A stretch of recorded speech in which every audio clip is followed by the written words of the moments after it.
It's like 5, 4, 3. Hold on, 2. We're live. Good evening. The meeting of the Aurora City Council for November 24th, 2020 is hereby called to order. Madam Clerk, will you please call the roll? Manyamas, Here. Garza, Here. Alderman Masiacos, Present.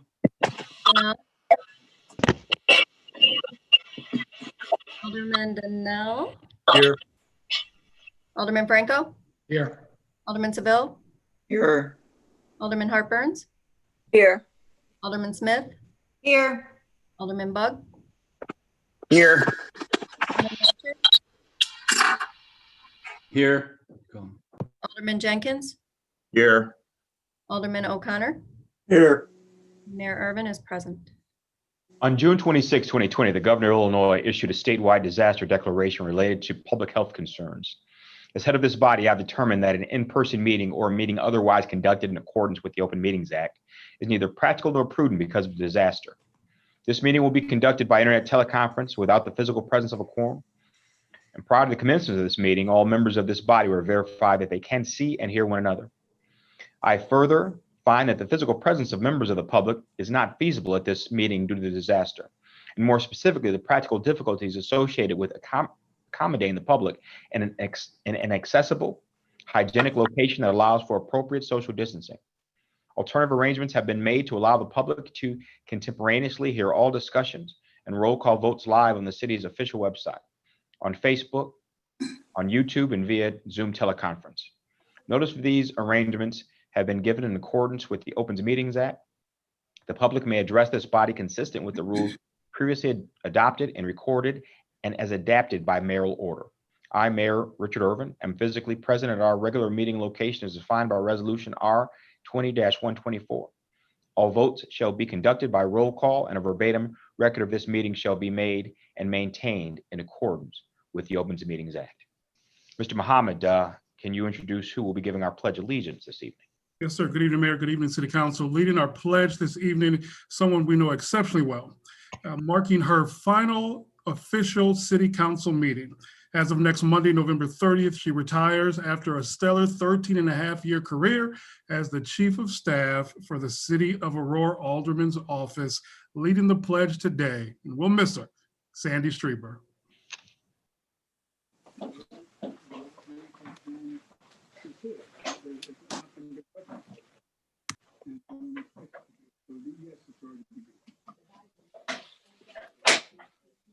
Andy?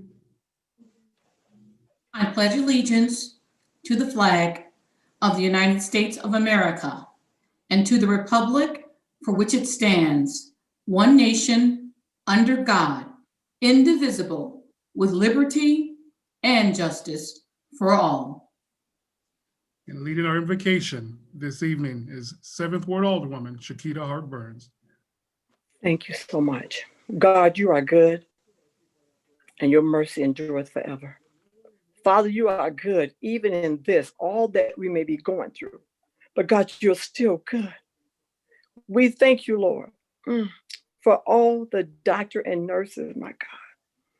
Those that are really heavily involved with COVID, Lord, just ask that you have your angels around them to protect them, oh God. Lord, we need a touch from you. We need you, oh God, to help. But God, just asks that you strengthen them, give them the protection that they need, oh God, and direction. Lord, be with Carol Williams. She's the one that keeps bringing me to tears, but God, I know you can dry every weeping eye. But Lord, give us strength to even endure for Thanksgiving, oh God. Being separated from your family, but Lord, we know that you're always omnipresent. But God, we just ask that you bless this meeting, bless all of us that's here, bless those that's in the Army, Air Force, Marine, Navy, all of those in the military, those that are serving and those that have served. Be with the police and fire, those that are serving, those that are serving. And God, be with the city employees, all the pain and suffering that they're going through, Lord, trying to keep us together. But Lord, be with Sandy as she retires and give her the life that she needs even after retirement, even in the midst of a pandemic. But God, we just ask that you bless the mayor and all that he has to go through to pull all this together. We ask it all in your name. Amen and amen. Amen. Thank you, Alderman Hartburns, for that beautiful invocation. And thank you, Ms. Sandy Strieber, for reciting a beautiful Pledge of Allegiance. And we will definitely miss you. Let us move on to the next part. Mr. Muhammad, you want to talk a little bit about what's going on with the presentation this evening? Yes, we're going to keep right going, segue right back to Sandy Strieber. Sandy, we'll miss you. You know, this council won't be the same. City Hall won't be the same without you. Sandy has over 45 years of experience, 28 years of those in local government, 13 and a half right here in the city of Aurora. In 2007, she started as our chief of staff here at the Alderman's office. And for the last 13 and a half years, she's been that voice, that progressive voice, that professional voice to continue moving forward in the Alderman's office and throughout the city. We know Sandy makes a presence whenever she enters a room, and she continues to bring that through her staff and to our community. We will miss her tremendously. Mayor, you have a special presentation for Sandy. And because of your tireless work with the city of Aurora and supporting our aldermen in the entire city for all the work that they do, and because you're the leader over there, what you do, and because I was also an alderman that worked there with you for so many years, it is my honor today as mayor to give you the Mayor's Award of Excellence. It's honor presented to Sandra Strieber for your stalwart commitment to public service and for giving of your time and talents for 13 years as chief of staff for the Aurora City Council. You served with professionalism, integrity, and excellence. You will be missed. And this plaque here that I'm holding up will be delivered to you tomorrow. So you can have this and hopefully probably hang it on your wall in remembrance of your family here at the city of Aurora. Oh, So let's give Sandy a round of applause. thank you. Sandy, any comments? Well, I have come full circle, starting in City Hall in 1973 in Chicago. And my whole life, I could look back over it and this is what comes to my mind. I was truly blessed. I've served. I have a servant's heart. I didn't do it for fame or fortune. I did it because I loved serving. I loved helping others. I loved working out, and believe it or not, with elected officials because their hearts are pretty much mirrored to what I would say my life's goal and ambition has been. Certainly, I will miss sitting in city council meetings. I rarely missed one. Over 13 and a half years, I was there. And I think that that's the one thing that I will miss the most is sitting in the meetings. I will try to turn that off. I want to say to everyone that has touched my life, it's been appreciated. And thank you. Another big round of applause for Sandy Strieber. We're going to miss you, Sandy, most definitely. Congratulations and happy retirement. She retires on her birthday. How fitting. We look forward to it. Mayor, Sandy's a phenomenal woman. We have another phenomenal woman here with us this evening as well. About 10 days ago, a local nurse here at Rush Copley Hospital, Carol Williams, made a Facebook post that really passionately pleaded to the community about taking COVID-19 serious. And she gave us an inside look of what it means to be a COVID ICU nurse here and probably throughout the country and throughout the world. 3 days after her post, Mayor Irving last Tuesday at City Council Committee of the Whole read her post. And that reading launched into a national media attention piece. We're so honored here to have Carol Williams with us tonight. And Mayor, you have a presentation for her as well. Absolutely. It is my absolute honor to be able to have shared your words and your feelings with the communities of Aurora, of Illinois, and around this country. And I'd like to award to you today the Mayor's Award of Excellence, and to be honorably presented to you, Carol Williams, for being a committed, compassionate, and concerned healthcare hero who goes above and beyond to serve her patients, their families, and our community. Thank you for being an example of excellence and empower to our great city. And this plaque here, Carol, will be presented to you. We'll deliver it to you tomorrow. And I just wanted to let you know that we really appreciate the opportunity to be able to share what you see and your co-workers and doctors and the folks that you deal with every day, what you see on the front line and what we're dealing with in this pandemic, and help us to understand how we need to do our part. So thank you very much. Big round of applause for Carol Williams, everyone. Yesterday, November 23rd, was Public Health Thank You Day, National Public Health Thank You Day. We extend that right into today as we honor our own healthcare hero, Carol Williams. Carol, we'll turn it over to you for comments. Oh my goodness. Wow, I was definitely not expecting that at all. You're here thanking me and honoring me, and I'm so thankful to you for finding true value in those words that I wrote and sharing them with our community on your social media platform and then at your meeting. I was even now, like, I'm brought a little bit emotional because although those are my words, those are the words of my work family at Rush Copley. Everything that I wrote is everything that we see, that we feel, what's going on right now. And I am so grateful that you have truly have helped share this message that I was just hoping to reach a few people when I wrote that. And it's reached thousands of people now nationally. And I'm so thankful to you, Mayor, for helping do that. And wow, just thank all of you for the kind words, the outpouring of love for our healthcare team, our healthcare workers across the country during this pandemic has been nothing short of amazing. And just thank you so much for hearing us. You're very welcome. Another round of applause for Carol Williams. Thank you so much. Amazing Carol. hero. Definitely. Thank you. Thank you for everything, Carol. We appreciate you. We know we sent you flowers at the office last week. We'll follow up with the plaque this week as well. Please give best to the team over at Rush Copley. Thank you so much. Thanks, Carol. Thanks for all that you do. And thank you, Mayor, and to the City Council. Mayor, for our next presentation, we'll give a change update. We'll be joined by a number of staff members to assist with the update for their specific parts. As we look here on November 24th, literally 5 months, 5 months since you, Mayor, first launched the change initiative, 3 months since we gave our first update, and we've made some significant headway through the change reform initiative. Just to put in context and as a reminder, we began with 4 key actions under what the mayor called the phase 1 of change. We always knew it was going to be additional phases. We continue to grow, we continue to progress. Under the phase 1, bullet points 1 and 2, to review the APD use of force policy and the APD training policy. Again, this was a national initiative under President Obama's direction for cities to pull the use of force policy, to review them with the community, to offer suggestions, and to make it a public process. We did just that.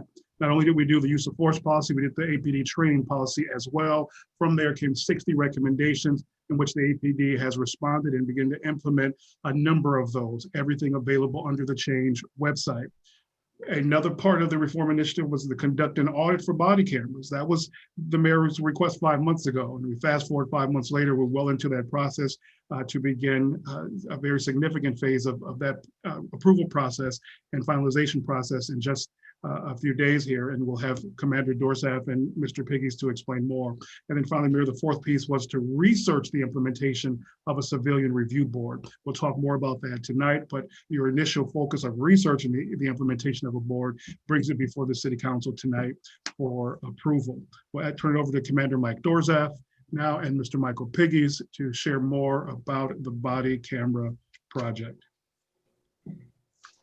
Thank you, Clayton. Good evening, everybody. So I'd like to give you an update on where we're at with this body cam evaluation pilot phase. The screen you'll see, this is kind of a snapshot of kind of the project schedule and some of the risks that we've encountered. This is the Axon slide. Following that will be the WatchGuard slide, but I'll kind of just talk in plain English and go through the timeline. Most recently, on the 18th of November, we got Axon on site with their equipment for training. They trained both the back-end users, which are going to be our records people that do the redacting, FOIA, and sharing to the state's attorney's office. And also that same day, they trained the end users, which will be the officers who are wearing the equipment, on how to activate events, upload the video. Again, that occurred on Tuesday, November 18th. Following day on the 19th, we had WatchGuard in for the same training. Back-end records employees at the beginning of the day, and then we had the officers trained on their equipment later that day.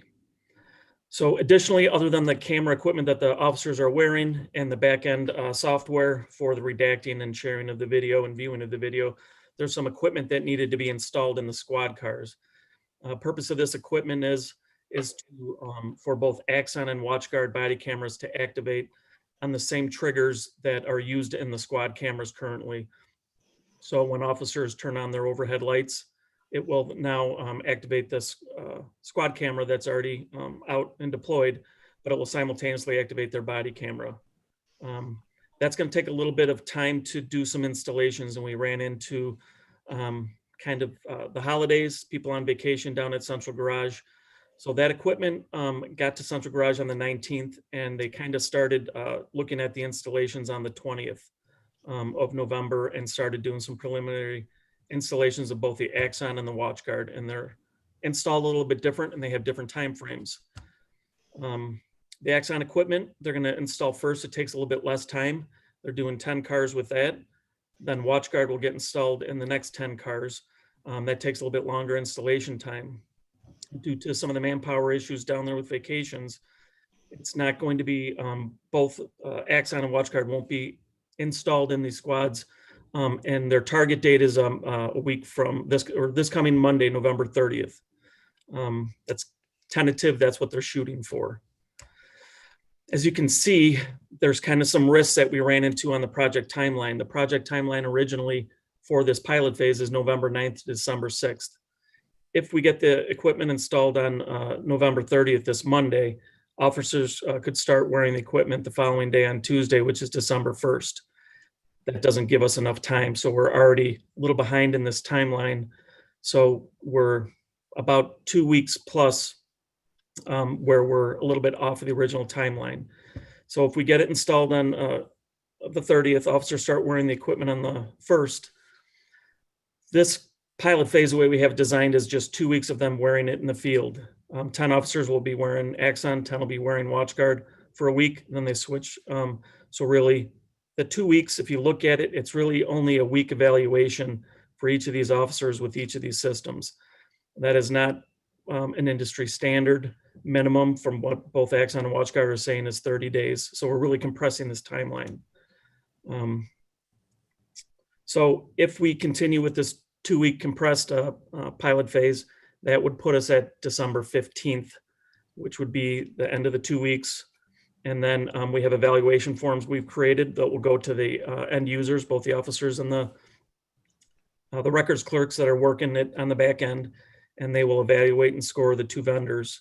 When we compile those and get those, WatchGuard, or I'm sorry, the body camera implementation team will kind of review those and at some, evaluate them, and that's what we use to make our eventual final selection. That's kind of the timeline and the risk we ran into. One other thing I'd like to point out with the timeline, November 9th is when this 30-day window we had to get this project pilot phase started and completed. And we didn't even get the equipment and the officers on site and trained until the end of business day on November 19th. So, and then now we're waiting for the equipment to get installed in the cars. So we're really behind before they even get a chance to start wearing these. We're going to be 3 weeks into the original timeline. And then I don't know if Mike has anything else he'd like to add from a project management perspective. No, Commander, you covered it quite well. I just reiterating what you said. Even before we started, we identified the fact that we thought the 30 days was actually a little too compressed, as was outlined in the resolution. And again, that was an aspiration date. I think based on what you've mentioned in terms of the equipment installations and the delivery, and also the testing and gathering the feedback from the officers from the two different groups, we're looking Now probably towards, I would say tentatively, to have, the feedback, gathered, aggregated and put together and scored and back probably around, I would say, December 18th or the week of the 21st. So that's one of the decisions or points we wanted to bring up to that we brought up to Mrs. Alexandru, to the mayor's office, and also we wanted to bring up to city council in terms of, that original date of December 6th. We're going to go past that, and we wanted to make everyone aware of that and just kind of address any questions or concerns with regards to that around the pilot governance piece. Okay. Thank you, Commander. And thank you to our CIO, Mike Pigges, as we update from the change initiative on the body camera process. Also, we'll look at the Civilian Review Board. Again, we did 2 different processes for the Civilian Review Board, which is unique in and of itself. First, we handled a resolution approval process simply because we wanted to make certain that the community knew we listened. We heard you. We were committed to this resolution, and we did that in 3 meetings very publicly. Transparency was a key focus on that. From Tuesday, September 29th through October 13th, approval of the resolution. After the resolution, we moved to the ordinance approval process that began first with a presentation at, again, PHST committee, and then through the normal RAP committee process. Last week, approved for consent from the committee of the whole, and tonight comes before the full city council.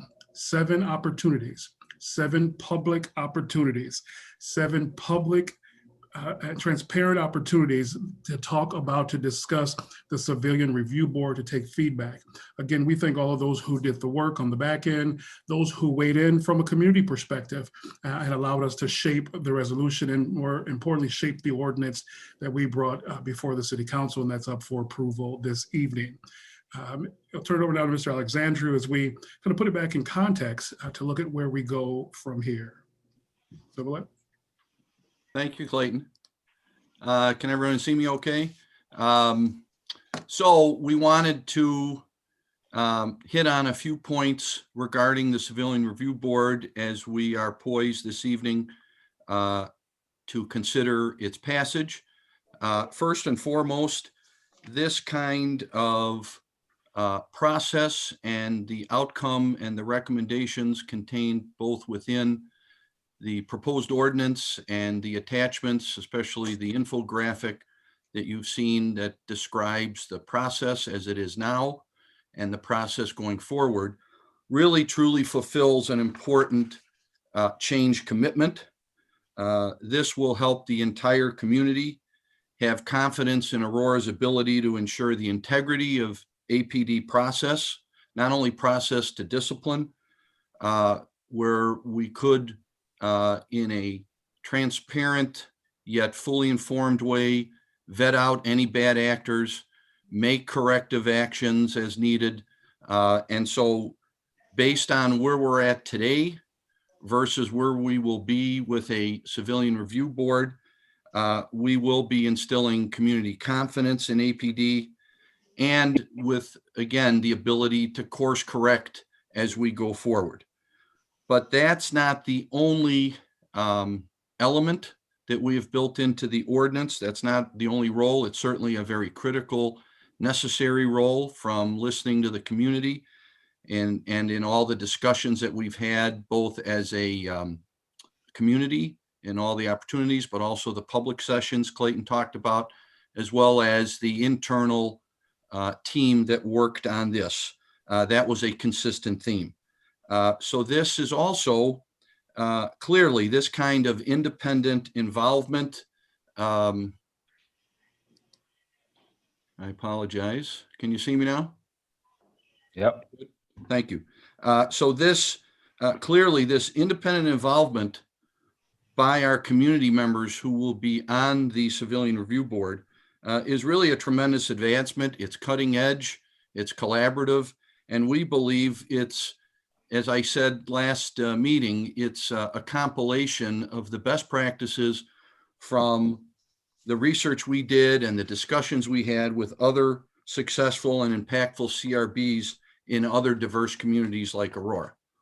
I touched briefly on the fact that this does reform the current process with clear, consistent community input and the ability for the community, the way we are establishing this, to reach out directly to the CRB, to file complaints, to ask questions, to raise issues, and not just disciplinary issues, but anything to do with the APD hiring process, recruitment process. There were a number of things that came out from the community listening sessions, as well as from our research, that really pointed to those successful CRBs were ones that were multifaceted, that were set up transparently with all the tools necessary to do the job in the process that we have set up. So that includes a website, that includes outreach, and other critical responsibilities. Lastly, to just remind everyone, as a home rule community, this ordinance can be retooled over time. It can be revisited. If there are aspects of this that aren't working as we thought, we can revisit and make the appropriate changes. So there is flexibility, but the key for us is we would like to move this as recommended. Again, we believe it's based on best practice, but actual achievable, there are achievable records to look at in the other communities.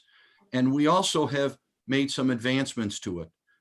So we didn't just do a cookie cutter approach, because this is what we believe will lead to the most impactful and effective role for a CRB in our community and within our department. So also, I've been made aware that there is some information out there, and we want to really clarify and not have any misunderstanding on what some of the aspects of the ordinance that will impact the creation of the CRB are in reality. So I wanted to just address some of those to clarify that. And then I know there's a separate item on the agenda, and we certainly will have opportunity, if necessary, to discuss this in more detail. But the concept of appointment of the 9 board members, it's clearly enumerated in the ordinance that's proposed, that the mayor will appoint subject to the advice and consent of the city council.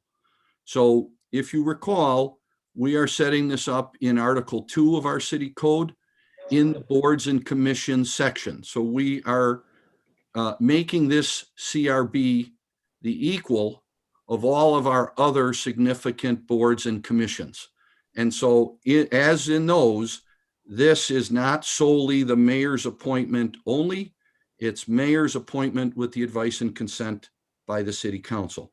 Similarly, on the opposite side, the issue of removal of any members, the council has the ability to overturn any removal. But the threshold to remove is enumerated. And again, there is a check and balance with, as there is an appointment, there is a check and balance for the possibility of removal from the CRB.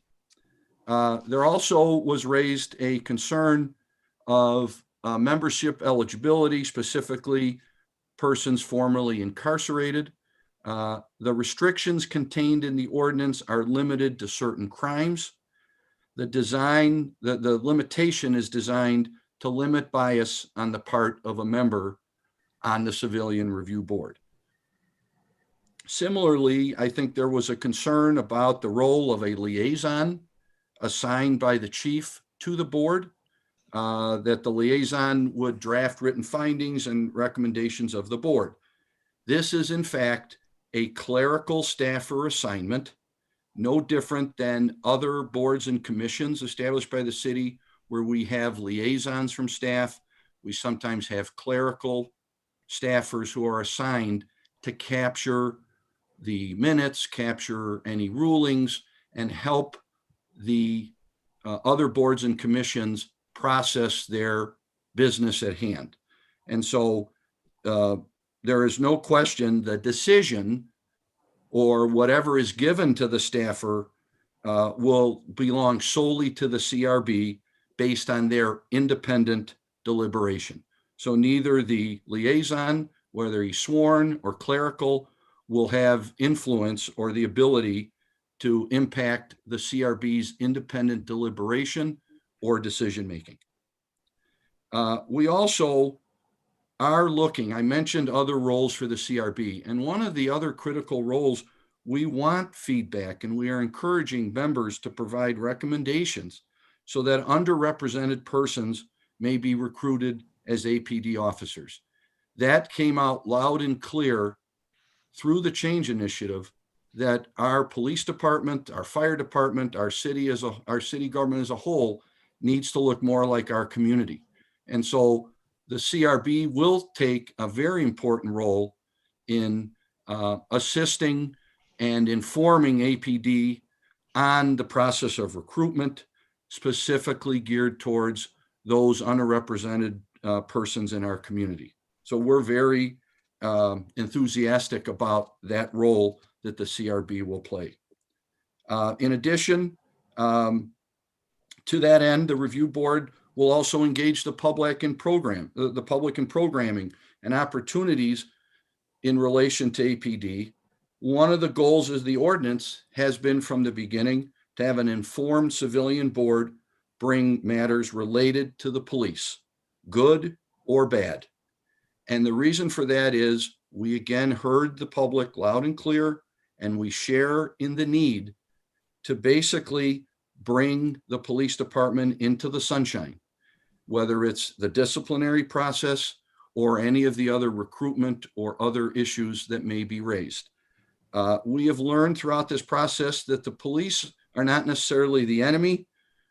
In fact, the police department has been extremely cooperative and helpful and played a very significant role, not only on the internal team, but in reaching out to other communities and other effective CRBs to make the connections for us to be able to produce the ordinance that's before you. So sunshine and transparency and accountability are definitely built in to this ordinance.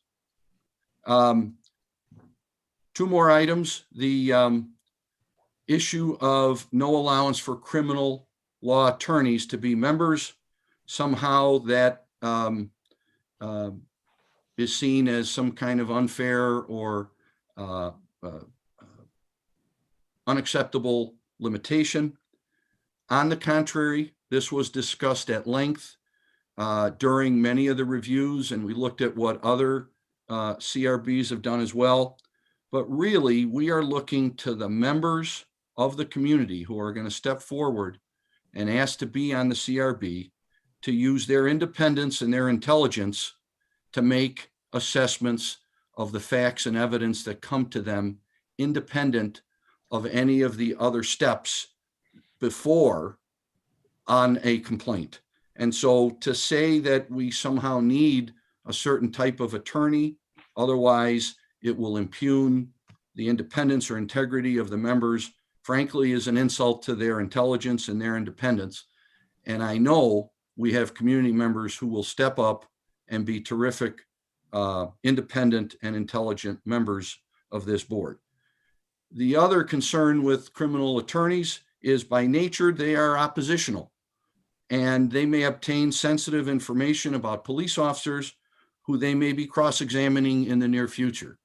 So to avoid any conflict or any potential bias, that combined with the role that we expect the civilian review board members to play is the reason why we did not allow in the ordinance for criminal law attorneys to be members.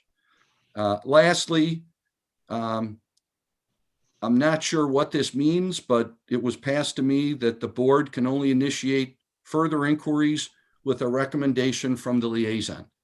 Again, the liaison or liaisons are going to be either a sworn officer or a staffer to help expedite and explain process, explain procedure, but not at all get into the decision-making deliberation. We've set it up again to be an independent source that our community can go to with complaints and any concerns about APD without having to go through APD. These independent eyes and ears will promote accountability and transparency by making sure issues, again, will be in the sunshine instead of in the closed process that currently exists. So hopefully that has addressed many of the concerns raised or clarified some issues. I do want to thank not only our internal team, but Judge Kim Bright, Alderman Jenkins, Alderman Yamas, our outside attorney, John Murphy, for all of the effort, all the input, as well as APD chief and command staff for really embracing this process and running with it and getting us to this, what I'm going to consider a historic moment today. So thank you. Thank you, Mr. Alexandru. Historic indeed. Where do we go from here to the City Council and to the public? If approved tonight, we'll open the application period Tuesday, December 1st at 8 a.m. and close it at noon on December 22nd. That is a 3-week window to apply, with an additional week for information and promotion prior to the application process being open. Again, efforts of transparency and fairness across the board. If approved tonight, the news release will be published tomorrow. City seeking applicants for its first civilian review board application period. What happens in that window? Full transparency yet again, on Tuesday, December 8th and December 22nd, the December City Council meetings, we will announce the applicants. First round on December 8th, and then again on the 22nd, public names. Once again, full transparency, so that individuals will know who's applying and where we stand with those at the close of the application process on the 22nd, but even before that, mid-term on December 8th. We'll take the opportunity then for the next few weeks over the holiday to review and working with the mayor and his team to announce the finalists. That will happen in the mayor's report on January 5th. Actually, the time is 5 p.m. on January 5th. And then we'll take those finalists and go through an interview period. That interview period will be January 6th through January 16th. That is a 10-day window of interviews of the finalists. And then finally, as with all of our boards and commissions, those proposed members of the board, proposed members of the CRB will be presented at the RAP meeting on Tuesday, January 19th, 2021. Again, City Council, to the mayor, to the community, our goal is to be as open and as transparent with this process as possible. This schedule will also be published in the news release that is published tomorrow. Application open next Tuesday at 8 a.m. A condition if the approval tonight with the City Council for the CRB as we go forward. Really quickly, wrap it up here. Change continues. We always said this was phase one. We knew phase one would focus on police reform, and where do we go from there? Turns that into phase two and beyond. The next phases will implement what we're talking about in phase one. It doesn't stop here. Body cameras are still going on. Clearly, CRB is still in process. Those 60 recommendations and so many other things we learned still in process. We have the mayor's key administrative initiatives that we're still checkmarking and working down the list. Of course, in tier 3 mitigations with limited public gatherings will limit some of the things we were going to do publicly, but we'll keep on pivoting and doing some things, virtually, still keeping the focus on the initiative. What we've seen clearly, without question, is the need for this city hall, this administration to make a paramount part of the administration, diversity, equity, and inclusion. And although it's always been that, we will definitely make even more deliberate and focused effort on that. You'll see that efforts coming through City Hall internally and citywide. You'll see DEI initiatives happening throughout the city. But we're very proud that the Change Initiative just has not attracted attention here locally. It's attracted attention from our fellow municipalities in the Fox Valley region and those all throughout the state. We've kind of talked about it throughout the last couple of months, just different state departments that have reached out, that have applauded our efforts, knowing that it's much like Alexandru said, it's cutting edge. And we really were one of the first communities under this banner to step out and do just that. Let me talk really briefly about one of the statewide initiatives we're happy to be a part of. Illinois House Resolution 390 created the Commission on the Social Status of Black Males. This commission studies the social conditions of Black males, develops strategies to remedy or assist in remedying serious adversities, and make recommendations to improve the educational, social, economic, and employment opportunities of Black males. You know, when you look at what we're doing with the Change Initiative, just as the state has done, we see how we can take the lead and be leaders in so many given topics, you know, under the banner of change. Tonight, we're very proud to announce, Mayor Irvin, and to the city that Governor Pritzker has appointed Mayor Irvin to serve and to help lead the Commission on the Social Status of Black Males. Again, placing the city of Aurora in such a position that we serve as a benchmarking city on a number of topics, and we all know those topics A to Z. This, again, puts us right in the range of excellence as we continue to pursue what we can do on a diversity, equity, and inclusion basis. Congratulations, Mayor, on your appointment. I know a news release is coming out tomorrow. The mayor will help to lead a team of 14 commissioners all over the state, and we are excited for the city of Aurora to serve in an administrative capacity as we help the Commission on the Social Status of Black Males achieve the mission, the vision right here from the city of Aurora, all throughout the state of Illinois. We're super excited about that. Change continues. We're not only helping Aurora's necessary growth and empowerment, we're helping the state of Illinois' growth and empowerment as well. We don't have an acronym for that yet, but I'm sure it's coming soon enough. But we are excited as we move forward. We close a 60-day report with Father Leak's quote, "In the past, we had a couple of meetings and that was the end of it. This time seems different." Father Leak was right. It was different. It wasn't about checking boxes. It wasn't just meetings. He knew that we were on the precipice of something pretty amazing, and we see that just the same. Tonight, I conclude with the words of Edward Ash. Edward was one of our community members at the recommendation session who suggested we need to have community listening sessions, that we need to talk, we need to build. After one of those community listening sessions that he proposed, he said, and I quote, you can read through, "I must be honest, I believe they are listening, and that is the first part of moving forward." By they, the mayor, the police chief, the city. It was a different understanding from the city officials and police that spoke today. We must continue for progress and peace for all.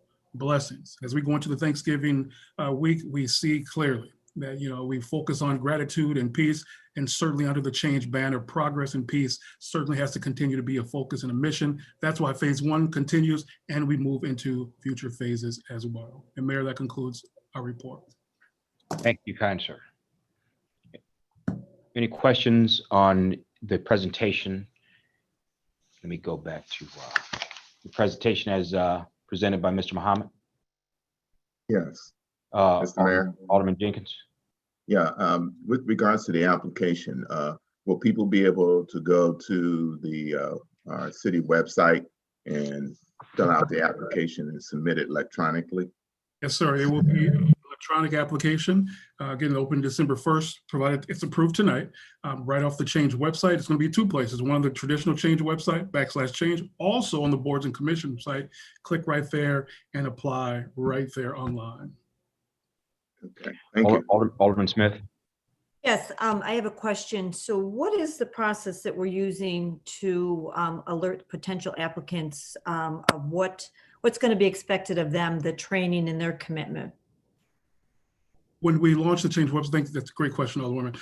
We outline all of that on the website. That's why it was so key for us to take this next period of time after approval tonight, if it's approved, to make sure we promote appropriately, including the duties and responsibilities of any of the commissioners as well. Thank you.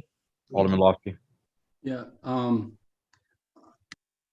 it seems to me like it may be a little difficult though, Clayton, to do it before the 1st, which is next week, but if you can do it, that's great.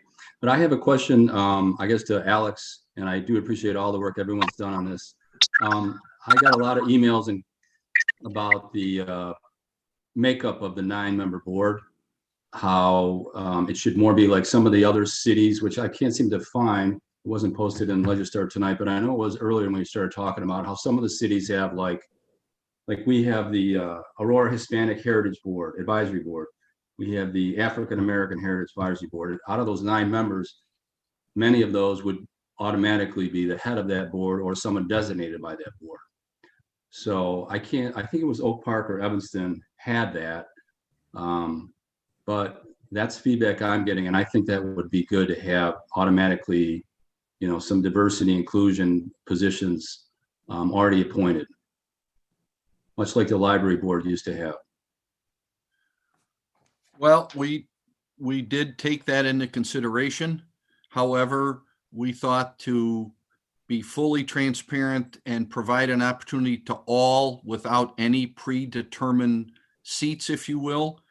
We thought we would design it, and this is one of the ways we might be a little different to start, and that is to not preclude anyone from applying so that we're not automatically assuming anything. So we're starting out with a clean slate, allowing folks within, as I described, the different eligibilities to apply. And then it's not just up to the mayor, but then it'll be up to the advice and consent of the council to approve them.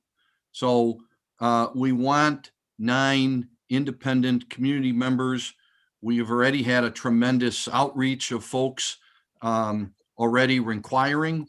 So we firmly believe that we will wind up with a very diverse representative group for this inaugural board.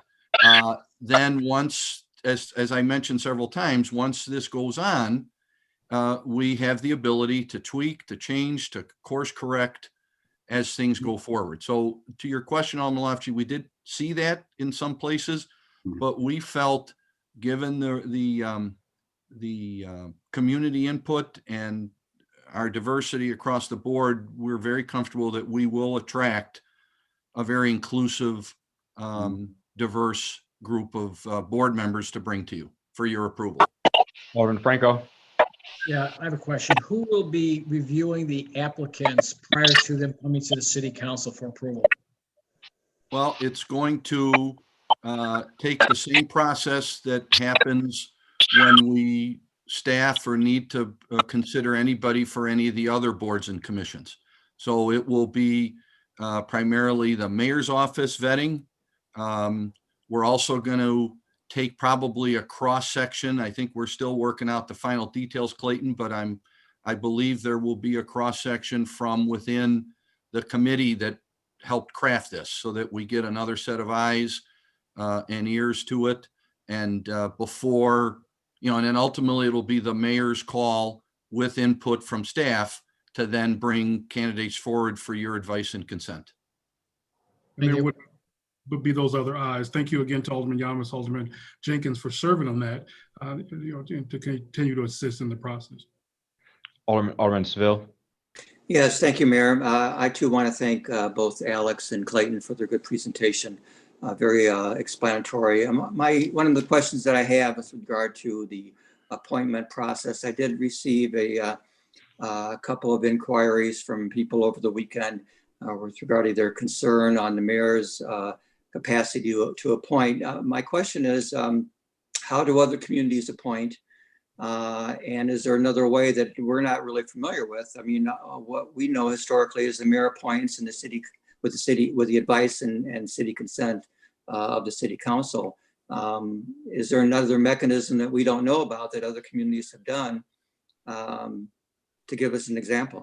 We reviewed all of them, and we found, again, since we're putting this in Article 2 and we're treating it like with the gravitas and the importance of all of our other commissions. This is not an ad hoc committee. This is not some very lightly set up or low expectation board or commission. This is probably one of the most critical boards we're going to create and propose, and what we're asking them to do. And so the last thing we want to do is, for example, politicize it or make it overly committed in one specific area.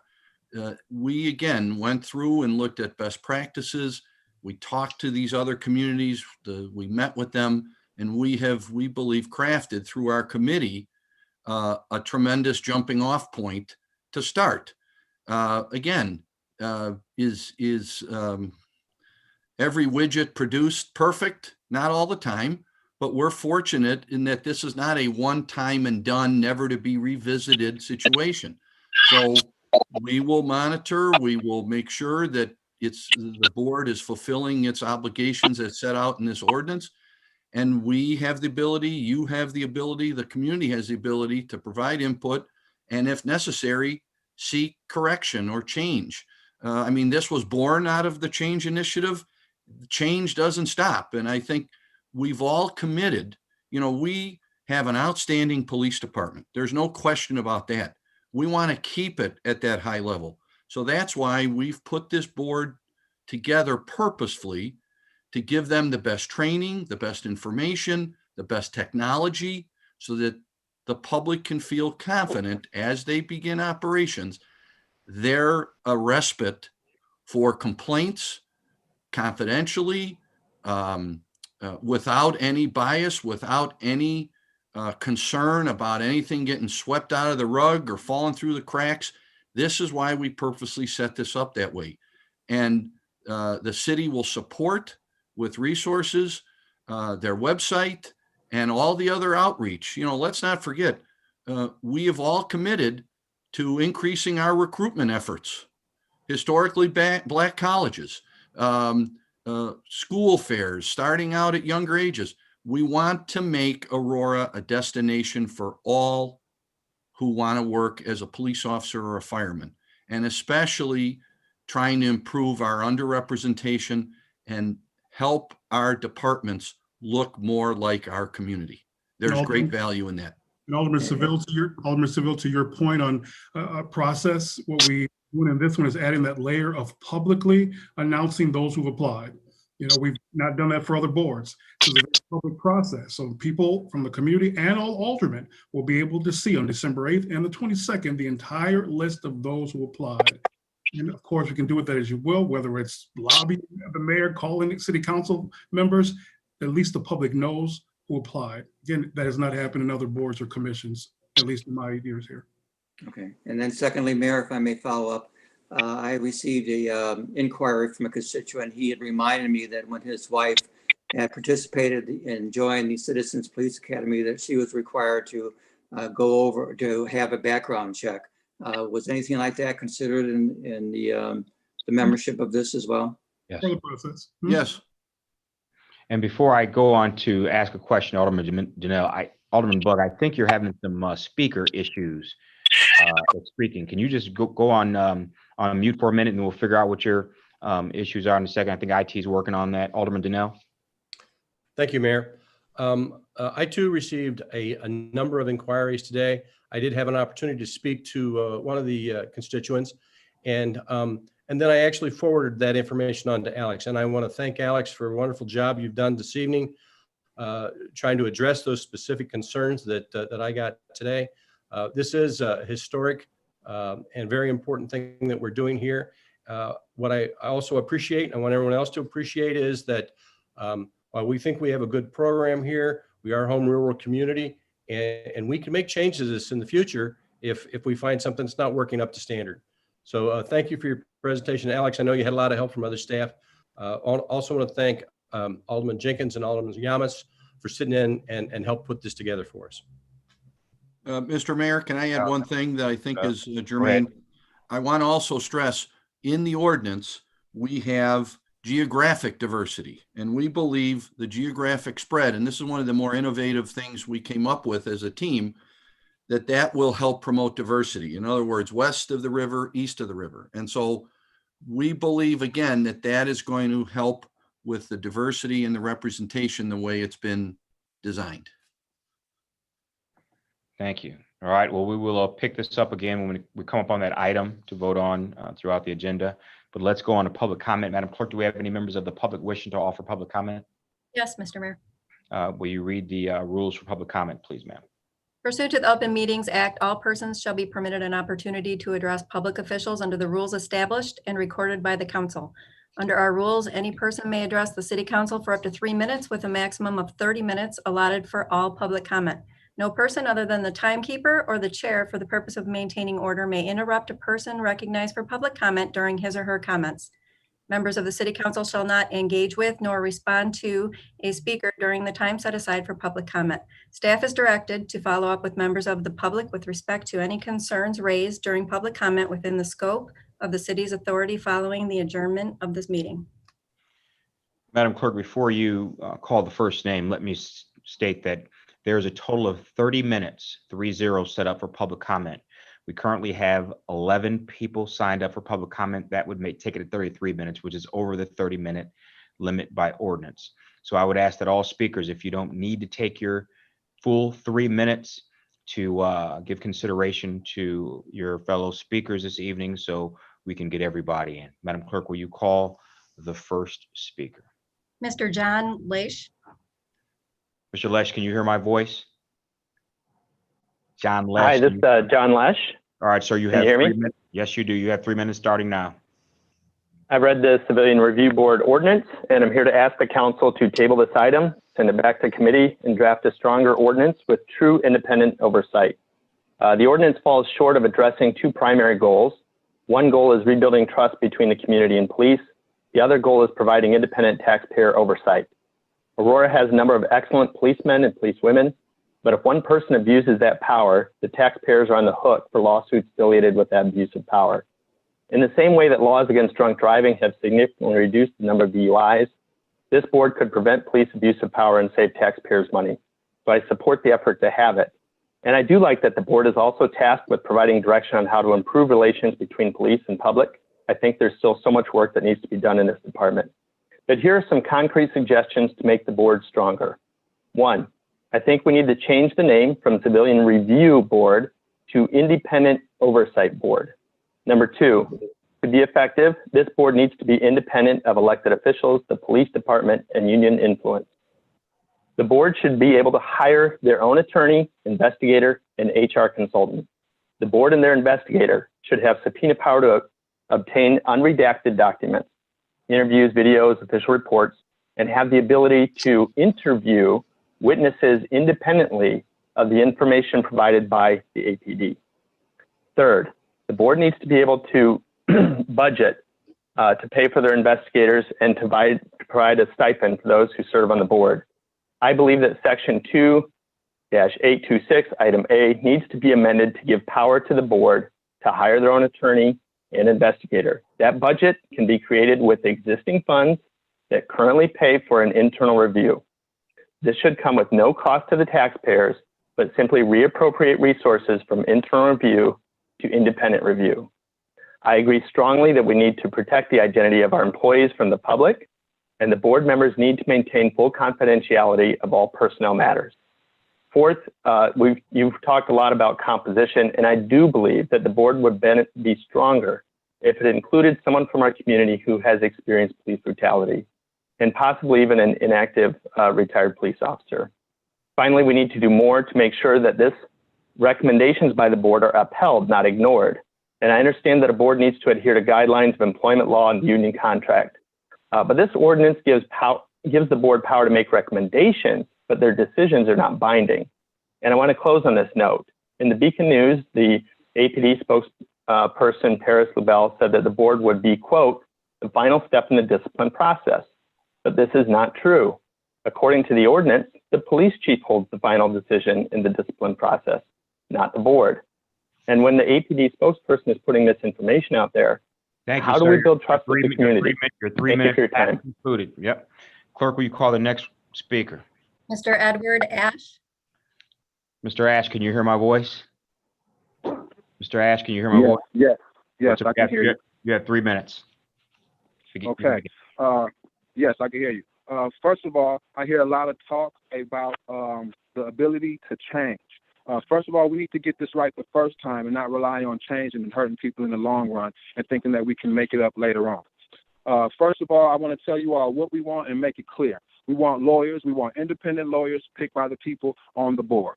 We don't want any police involvement. We don't want any police involvement on a citizen review board or ex-police officers.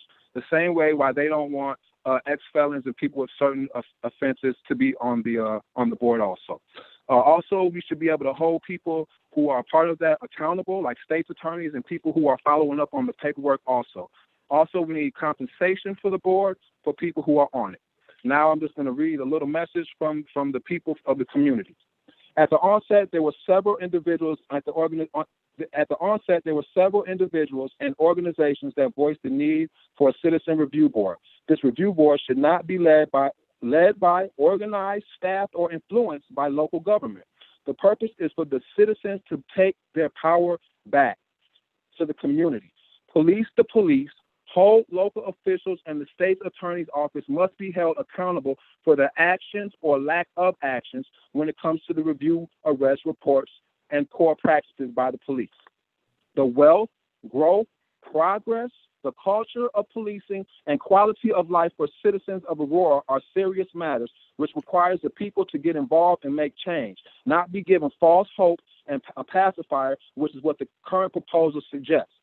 The problem is that we asked for the city review board. We demanded it, but we never needed the city's permission. What we were asking for was their cooperation to comply with the demands and the findings of the review board, to come to take our complaints and concerns seriously and have the proper legal representation with the review board to hold the state's attorney's office and the police accountable. Our job is to create the review board ourselves without elected board members and officials, so we can push forward and do what is right by the community. Thank you and blessings to all. Power to the people. Clerk, can you call the next speaker? Crystal Ornelas. Crystal Ornelas, can you hear my voice? Yes, I can. You have 3 minutes beginning now. Good evening, City Council. My name is Cristal Ornelas. I have worked at Furry Babies at the Fox Valley Mall since we opened our doors almost 10 years ago. We are a small family-owned business. We take pride in our goal to provide our customers with happy, healthy babies. Our mission begins with our local breeders located throughout the Midwest. The moment a customer walks to our store, we showcase videos of our yearly breeder trips we take our staff on. We continue to welcome regulations that raise the standard of animal welfare. We hope we can achieve this by working together on something balanced and reasonable. We hope to continue to serve the community of Aurora for many years to come. I would love to extend an invitation to come visit our store and see the passion that we have for the job that we do. Due to COVID, I understand your reservations for coming to the mall. I'm more than happy to do a virtual walkthrough via Zoom. Thank you so much for your time this evening. I look forward to being a source for any questions you may have on how our business works. Thank you so much. Thank you. Clerk, can you call the next speaker? Dr. Vincent Gaddis. Dr. Gaddis, can you hear my voice? Dr. Gaddis? Dr. Vince Gaddis? All right, we'll put him to the end and go to the next speaker. There you go. Oh, there we go, Dr. Vince Gaddis. Okay, sorry, I didn't know I had to unmute. It's all good, all good. You got 3 minutes, starting now. Yeah, first of all, I do think that this is a positive step forward to establish the Civilian Review Board, or the Citizens Review Board. However, as the speakers before me have indicated, there are going to be questions in building trust between the police and the community. And one of the questions we've been having from the beginning is the question of who has the ability to not just discipline, but in the scenario of the Citizens Review Board, the review board, as the ordinance is written, recommends, but is not even really equal in power, if you will, in making the recommendations for discipline as the chief or the union. So, well, I would want to ask a question, but I know I can't. But the question would be, how do we approach, or how will this Citizens Review Board be able to amend, contribute to, recommend, or have the ability to enforce some kind of change that gives it more, not just more independence, but a way to have its recommendations have really equal weight as the union, the police union, or the chief. As written, the ordinance does not do that. And I think that is a significant issue. I do appreciate the work on the question of recruitment, the issues of looking at training, and the background policies that the department has. But I do hope that this board has the ability with the city council and the mayor to eventually transform to see where it does not have enough of a say in these matters, and then make those changes to do that. But I would say I do agree that creating the board is a very positive step forward. I would hope that the board would eventually be able to have more independence and power as time goes on. I think the earlier speakers highlighted why that is a significant issue. But I applaud the work that's been done, and I hope that your 3 minutes is up. Thank you. Clerk, can you call next speaker? Erica Garcia. Ms. Garcia, can you hear my voice? Ms. Garcia? Ms. Erica Garcia, are you on mute? Mr. Anderson, do you see Ms. Garcia on with us? She is muted, sir. Ms. Garcia? Hello? Yeah, all right. Ms. Garcia, you Oh, have. okay. That's okay. You have 3 minutes beginning now. Okay, thank you. Yes, so my name is Erica, and I've lived most of my life in the 6th Ward. My comment is regarding the Civil and Review Board. So the city of Aurora deserves a real progressive aim towards change, and not just that catchy slogan that we hear so often. We shouldn't rush to impose an imperfect board. The Civilian Review Board cannot function at its fullest potential when it has stipulations imposed that limit its ability to produce real, substantial police accountability. The Civilian Review Board has to have the power to impose independent review for police misconduct investigations. We must outline those 9 board members to include individuals who have experienced the criminal justice system firsthand within this board. Just like the city of Aurora's diverse populations, we need to represent all the constituents on this board. Everyone's voice matters, and each has the power to bring in a new, unique perspective to the conversations of police misconduct or problematic policies that we see in our police department. We need to reserve room in the table for educated individuals in the criminal justice system. And I don't only mean trained paralegals, but also those that have studied the real history of slate patrols, aftermath of the crime bill or the war on drugs, mass incarceration, and the disparities of resources within our society. You know, Aurora has the potential to be recognized as an innovative city for criminal justice reform, just as it has for its urban tech. Please listen to our concerns with the Civilian Review Board and vote no to the current proposal. You know, the Indivisible of Aurora Group, Aurora Rapid Response Teams, the People Coalitions all have worked tirelessly to highlight issues that we see within the Aurora Police Department. And we have some recommendations that can improve the relationships with our city public safety department. We want to make Aurora better for every resident, especially those with limited resources. Thank you for your time. Clerk, can you call the next speaker? Arjun Nair. Say that one more time. Arjun Nair. Arjun Nair. Arjun Nair, can you hear my voice? Arjun? Is Arjun on, Mr. All right, Anderson? can you hear me? Can you hear Yep. me? This is Arjun. Can you hear me? You have 3 minutes beginning now. All right, my name is Arjun S. Nair. I'm a resident of the 10th Ward.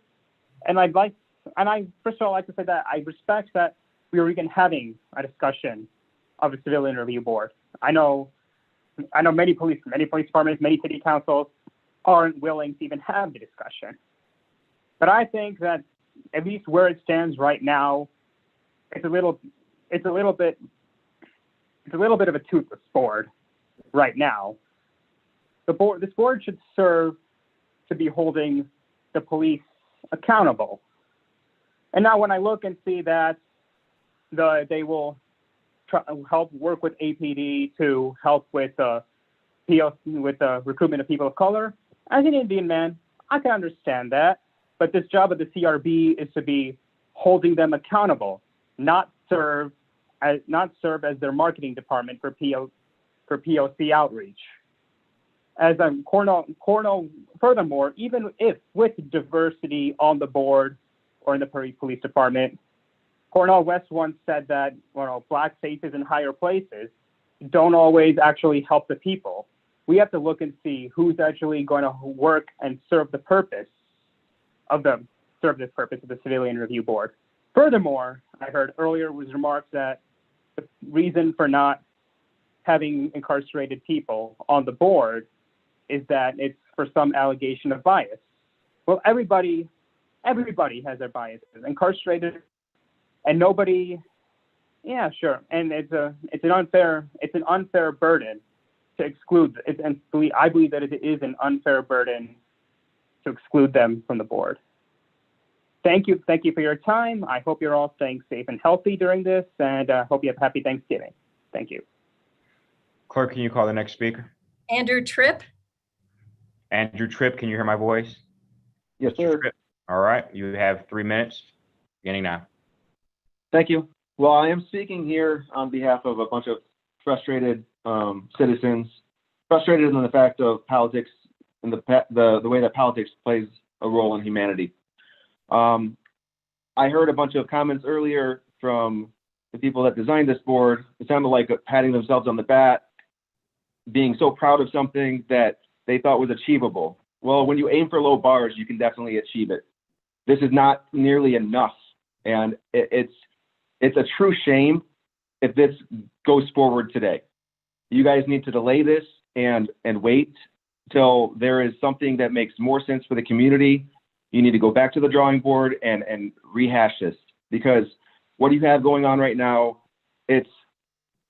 you're losing an opportunity to gain trust with the community is what you're doing. And there is no trust. The trust has been dissolved. And by giving the board no power, then you're not going to gain the trust from the community. If you want to actually gain trust of the community, then you need to trust the community. Let the community police the police. It makes no sense that the citizens of Aurora have to pay for the lawsuits when they're brought against the Aurora PD. However, we get zero say whether somebody loses their job or not because they're protected by their union. It makes absolutely no sense. I don't know why you guys aren't looking at places. You say we're cutting edge, but we're not. You look at a place like Wilmington, Delaware, where their board that they have set up, it's 5 people appointed by civil rights groups. That's what this board is about. It's about the rights of civilians. So why are we not having people that are representing the rights of civilians being the ones that are appointed? Having somebody represented by civil rights groups rather than the mayor, or at least a conglomeration of, so the mayor could appoint one, city council members, whatever it may be, but you need to have the civil rights groups in there. Also, the consistency of it shouldn't be one person from this ward, one person from that ward. The places that are more heavily policed should have more representation because it's about their rights. You are not going to gain the trust of the people if you give them a rubber stamp, and you're going to give the police more ways to point fingers about why they didn't do anything wrong, and they're going to be able to blame things on other people. It's time for us to actually make change instead of talking about it. You can talk about it, you can make different tools and make it look like we're making change, but really all we're doing is putting paint on an old beat up car. We need to make real change, and I implore you guys to actually look at this, sit down, delay this, let's look at it again. It needs to have teeth. They need to have more power and able to do things versus just giving recommendations. And that's pretty much where I'm at. I'm at a loss that you guys do not. Your time is up. Clerk, can you call the next speaker? Randy Ryder. Mr. Ryder, can you hear my voice? Yes, I can. All right, you have 3 minutes beginning now. Well, I'm not going to use my whole 3 minutes because basically everything that needs to be said has been said. There's binding resolutions. The Civilian Review Board, if it doesn't have that, it's just another rubber stamp committee. And nobody in the community is going to have confidence in a board appointed by the status quo. The people responsible for the problem are going to be the ones appointing the board. It makes no sense at all. So my thing is this. We can keep dancing around the issue, but the issue is accountability. and with anything without binding resolutions that will allow the civilian board to implement and or decide punishment won't be accepted by the community. You guys can force through this and pat yourself on the back by saying that you've done something. It really, this is just another way to deny the people a voice. And it really, it's disgusting the way we want to try and play with smoke and mirrors when everybody can see right through it. It's not because you don't have any accountability. Recruitment means nothing if you don't have accountability. So I'm trying, and furthermore, we also, as a community, should also be in the room with the disciplinary procedures being talked about in the union contracts. We're subject to those. We're subject to those findings and those initiatives, but yet we have no say in it. And a lot of times we have no idea what they are. We don't have any. That's where your problem is the union contract. But the citizens don't have any say. And I'll yield the rest of my time. Clerk, can you call the next speaker? Jonathan Burning. Mr. Burning, can you hear my voice? Yes, Mr. sir, Burning? Mr. All right, you have 3 minutes beginning now. Good evening, Mayor Irvin and members of the City Council. Since 1986, my family has owned and operated Happiness as Pets. All of the puppies we offer at our stores come with a 30-day health guarantee that includes free veterinary care if necessary, as well as a 4-year warranty for life-threatening congenital defects. We are also proud to maintain an A+ rating with the Better Business Bureau. We have our own networks of breeders, and all who have 5 or more female breeding dogs are accredited by the Canine Care Certification Program, operated by Purdue University's College of Veterinary Medicine. These comprehensive standards address both the physical and behavioral needs of breeding dogs and their puppies and are the most rigorous standards in the entire country. The standards cover areas such as primary enclosure size, where it doubles the square footage of the current federal size, unfettered access to outdoor runs, daily exercise requirements, strict litter limit for female dogs, and mandatory retirement age for all breeding dogs. Canine care breeders are inspected and audited by an independent third party, which is also the largest ISO 9001 certified animal welfare certification company in the entire country. These breeders define what a responsible breeder is, and I invite every member of this council to visit some of our breeders and see the care, compassion, and humane treatment that they show their dogs. It is attainable to promote real change through having licensed breeders meet public expectations for ethical practices and higher standards of dog welfare. In fact, a recent survey conducted by Purdue University showed that 90% of the respondents believe dogs can be bred ethically and responsibly. I look forward to offering facts to this committee and be a resource as you look into this very important matter. Thank you for your time and consideration. Clerk, can you call the next speaker? Luis Valencia Mendoza. Luis Valencia Mendoza. Luis Valencia Mendoza, can you hear my voice? You might be on mute. You might want to try pressing *6 to take yourself off mute. Is Mr. Mendoza on, Jeff, with us? Mr. Anderson? We can't hear you either, Mr. Anderson. Madam Clerk, we'll put him at the end, and would you call the next speaker? Luma Webster. Luma Webster, can you hear my voice? Hello? Yes. Luma, Ms. Webster, you have 3 minutes beginning now. Hello. Good evening, council members. I would like to request that the proposal for an ordinance creating a civilian review board be removed from the consent agenda and delayed for further discussion. For the council's consideration and to voice my opinion as an Aurora resident, I want to express my dissatisfaction with the current civilian review board proposal. I want to expound on a couple aspects that are not aligned with the community's requests. Some of these requests specifically were made at community listening sessions. Firstly, the proposal as a whole misses key points that make such a board effective in addressing civilian complaints of police violence, police aggression, and police accountability towards communities of color. This request for a civilian review board was made back in the summer, which is the impetus for the change initiative. However, I think we're forgetting the reason why this was made. I think we're forgetting the unrest that happened in May. We're forgetting the national outcry that's happening, and it's all due to police brutality and police violence. Part of what I do as a volunteer is listening to community members and try to do my best to help them out. I have listened to countless stories from Aurora citizens, Aurora residents of police brutality coming from APD, and we had a slight amount of hope that the change initiative proposal would do something about these complaints about these police brutality issues and bring some healing, especially to communities of color, especially to our Black community, for Latino community. However, it doesn't seem that this proposal actually expounds on any of these items. First of all, the review board should be independent of the city and of our police departments. It should have binding authority, and its membership should be reflected of those residents who are most impacted. We mentioned formerly incarcerated, we mentioned criminal law attorneys. You've heard this from other members as well, speakers who have spoken before me. And I know that earlier during the presentation, the council learned of the reasons why this was not a part of the proposal. However, we urge you that you reconsider.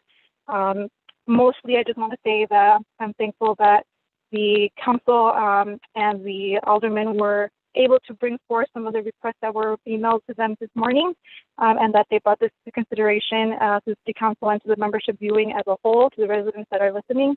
However, there's still work to be done, and I hope that the city council and the mayor will continue to listen. Clerk, can you call the next speaker? Mr. Mayor, if Ms. Valencia Mendoza is not on the call, then we have no additional speakers. Thank you very much. That concludes our public comment portion. We'll now move on to the next section of the agenda. Next, we will hear both the consent agenda and the direct to council agenda together in full. Will the clerk now please read both agendas in full? And Mr. Mayor, can I just confirm that the agendas are showing on the screen? It is. Thank you very much. 20-0275, an ordinance establishing a special use plan development, approving the Fox Valley SP LLC plan description, and amending ordinance number 3100, being the Aurora zoning ordinance and the zoning map attached thereto, to an underlying zoning of R-5A mid-rise multiple family dwelling district for the property located on the east side of the Fox Valley Mall, west of Route 59 and south of New York Street. 20-0276, a resolution approving a preliminary plan on Lot 2 of the first re-subdivision of Fox Valley East Region 1, Unit Number 1, located on the east side of the Fox Valley Mall, west of Route 59 and south of New York Street. 20-0529, a resolution authorizing the amendment of the contract with Microsoft Incorporated awarded in 2018 through the State of Illinois Central Management Services bid awarded to CDW Incorporated in 2015 to allow for the purchase of Microsoft Enterprise M365 security and mobility licenses through Dell Incorporated, 1 Dell Way, Round Rock, Texas 78664, in the amount of $20,511.84, also through the State of Illinois Central Management Services bid awarded in 2020. 20-0563, a resolution to award a contract to HR Green Incorporated in the amount of $39,750 to revise the regulatory floodplain map for the area surrounding Mastodon Lake. 20-0564, a resolution to award a contract to HR Green Incorporated in the amount of $176,350 for final engineering and construction observation for the Mastodon Lake dredging and shoreline restoration project. 20-0600, a resolution approving Adeline Midwest LLC, Echo Clean Maintenance Incorporated, International Cleaning Services Incorporated, Smith Maintenance Company, and Total Facilities Maintenance Incorporated as the lowest responsible bidders for contracted janitorial services at various City of Aurora facilities effective January 1st, 2021, in an amount not to exceed $114,161.59. 20-0605, An ordinance establishing a special use plan development at 311 South Evans Lawn Avenue to be incorporated under the existing 2018 Aurora University plan description. 20-0651, an ordinance granting a special use permit for a social service agencies, charitable organizations, health-related facilities, and similar uses when not operated for pecuniary profit, 6630, use on the property located at 545, 551, and 557 South 4th Street. 20-0663, a resolution to approve Petroleum Traders Incorporated and Blue Petroleum LLC as the vendors for the purchase of unleaded and diesel motor fuel for the City of Aurora fleet and backup generators for an additional 1 year in an amount not to exceed $1,153,500. I apologize. 20-0671, a resolution accepting the underground public improvements and maintenance security for Butterfield Phase 2, Unit 4B, Lot 401, 2350 Frieder Lane. 20-0681, a resolution authorizing the lease of city-owned property with Marie Wilkinson Food Pantry Incorporated for the continuation of their community garden. 20-0708, a resolution authorizing the appropriation and expenditure of motor fuel tax funds for snow removal operations in 2021 in an amount up to $1,320,000. 20-0710, an ordinance creating a civilian review board to review matters involving the police department. 20-0723, a resolution renewing all fees pertaining to Chapter 46 of the City of Aurora Code of Ordinances entitled Towing Services. 20-0733, a resolution authorizing annual action plan substantial amendment 2020 number 3 to modify project CDBG 2020-10-605 district to convert the activity from an economic development activity to a public service activity focusing on youth education in response to the coronavirus pandemic. 20-0736, a resolution establishing the maximum number of Class A package sales full liquor licenses unofficially related to the application from Prisco's Fine Foods Incorporated doing business as Prisco's Family Market located at 1108 Prairie Street, Aurora, Illinois, 60506. 20-0742, resolution allowing the Director of Purchasing to approve change order 1 for $100,000 to the contract of $802,630 with Geneva Construction Company, PO Box 998, Aurora, Illinois, 60507-0998 for the 2020 citywide pavement patching for water and sewer maintenance project. 20-0223, a resolution accepting the dedication of an easement at 2000 Liberty Street.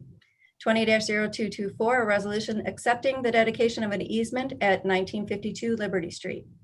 20-0225, a resolution accepting the dedication of an easement at 1948 Liberty Street. 20-0281, a resolution accepting the dedication of an easement at 2170 East New York Street. 20-0762, approval of the minutes of the Tuesday, November 10th, 2020 City Council meeting. Is there a motion to approve the items on both the direct council consent So and moved. consent agenda? Moved by Alderman Garza, Second. second by Alderman Franco. Are there any motions before we entertain that motion second to approve? Are there any motions to remove any items from the consent agenda? Alderman Donnell, you are on mute. Mayor, I would like us to pull the ordinance for creating a civilian review board and for further discussion. Do we need a second on that, council? We would. I'll second. All right, there's a motion by Alderman Donnell, seconded by Alderman Yamas. Do we need I assume, well, we're on Zoom, we need a roll call. No, not to remove, Mr. Mayor. All right, so there's been a motion to second to remove, then it's been removed. So clerk, can you put that on unfinished business? Yes, Mr. Mayor. Other than that item that was removed by Alderman Donnell and Alderman Yamas, are there any other motions for items to be removed from the consent agenda? With no further motions, can you call the roll? Alderman Yamas. Yes. Alderman Garza.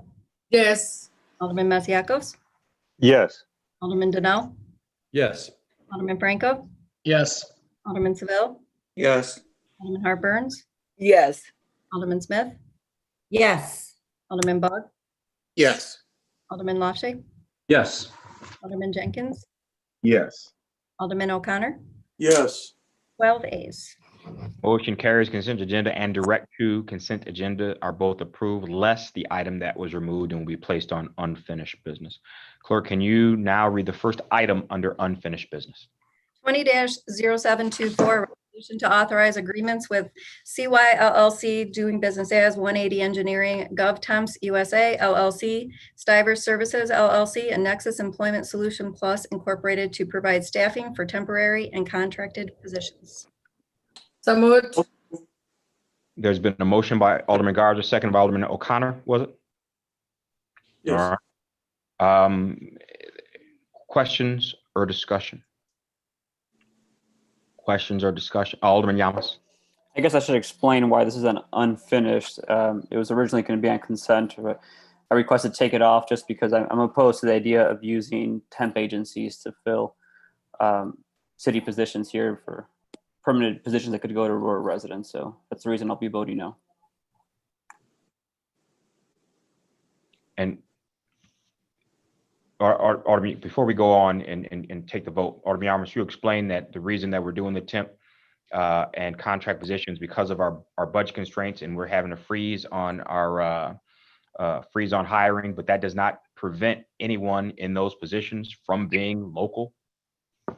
I do understand that, and I know it's because of our budget considerations, and I understand the circumstances. I'm just I guess morally opposed to using temp agencies to fill a need for labor, whether it be at the city or anywhere else. And you said labor, and just to make it clear, these are not going to be labor or union positions because those are governed by their individual contracts. Alderman, I meant labor as in all of us. Okay, gotcha. As workers. All right, Alderman O'Connor. I think it should be made clear that in the past, very often we have been able to use temps to fill a position in the meantime before the permanent position comes in. Now, again, maybe affected by the hiring freeze at this point, but we're going to have some assumption that that's not going to go on forever. Hopefully, please, we don't have that problem. But it isn't a case of as soon as a permanent position is open that we slot in somebody temporary to continue the work. I think it has happened quite often in the alderman's office where we've had a change in positions there or employment that we need somebody in the meantime in order to cover the work. And so I want to make it clear that I don't think this is just a philosophy that we're not going to have people in full-time positions. This is the stopgap in order to cover the work while we continue the search for people that will take that job. And to add to that, Alderman O'Connor, it could be possible that individual that was in that temp or contracted position, once we level out and our finances become stable and we get a hold on our budget, that those individuals who could very well be citizens of Aurora, residents of Aurora, could then become full-time with the city of Aurora. Alderman Seville. Yes, Mayor, thank you. And adding to Alderman O'Connor and what he said, that's very true that we have had, on occasion to hire temp services in the Alderman's office, and they went on to work full-time for us.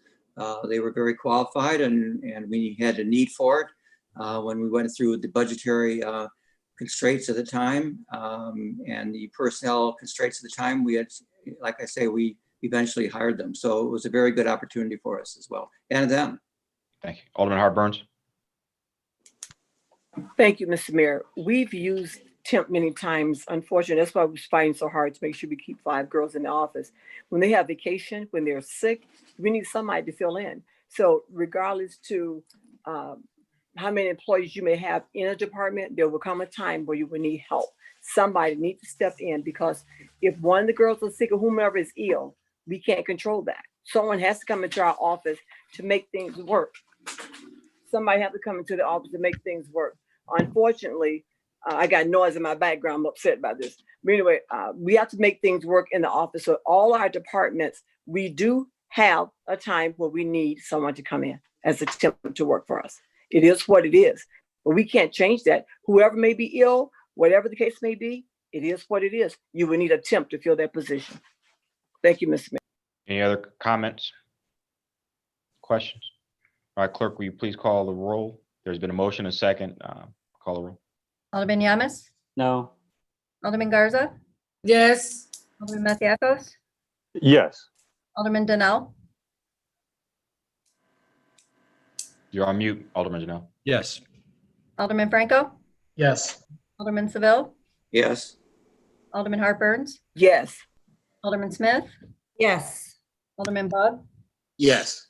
Alderman Lache, Yes. Alderman Jenkins, Yes. Alderman O'Connor, Yes. 11 ayes, 1 nay. Motion carries. The item is approved. Let's go to the next item under under unfinished business. 20-0710, an ordinance creating a civilian review board to review matters involving the police department. You have a motion. I'm sorry, motion by Alderman Frank. I'm Yes, sorry. motion. Motion by Alderman Franco. Is there a second? Yes. Second. All right, second by Alderman Garza. I saw hands. I didn't know if you guys were asking questions or looking at motion second. So motion by Alderman Garza, second, Alderman Franco, second by Alderman Garza. Questions, Alderman Donnell. Thank you, Mayor. I appreciate taking this off a consent so we can have a little more discussion. We've heard a lot of passionate opinions this evening, but I also know that we've spent quite a bit of time working on this ordinance, and I'm not sure putting this off is going to help, because it seems like there are kind of two different kind of approaches to this. And I would ask, what communities did we look at? I know we modeled this after other communities. What other communities did we model our ordinance after, and how is their success? Mr. Alexandru or Mr. Muhammad? Go ahead.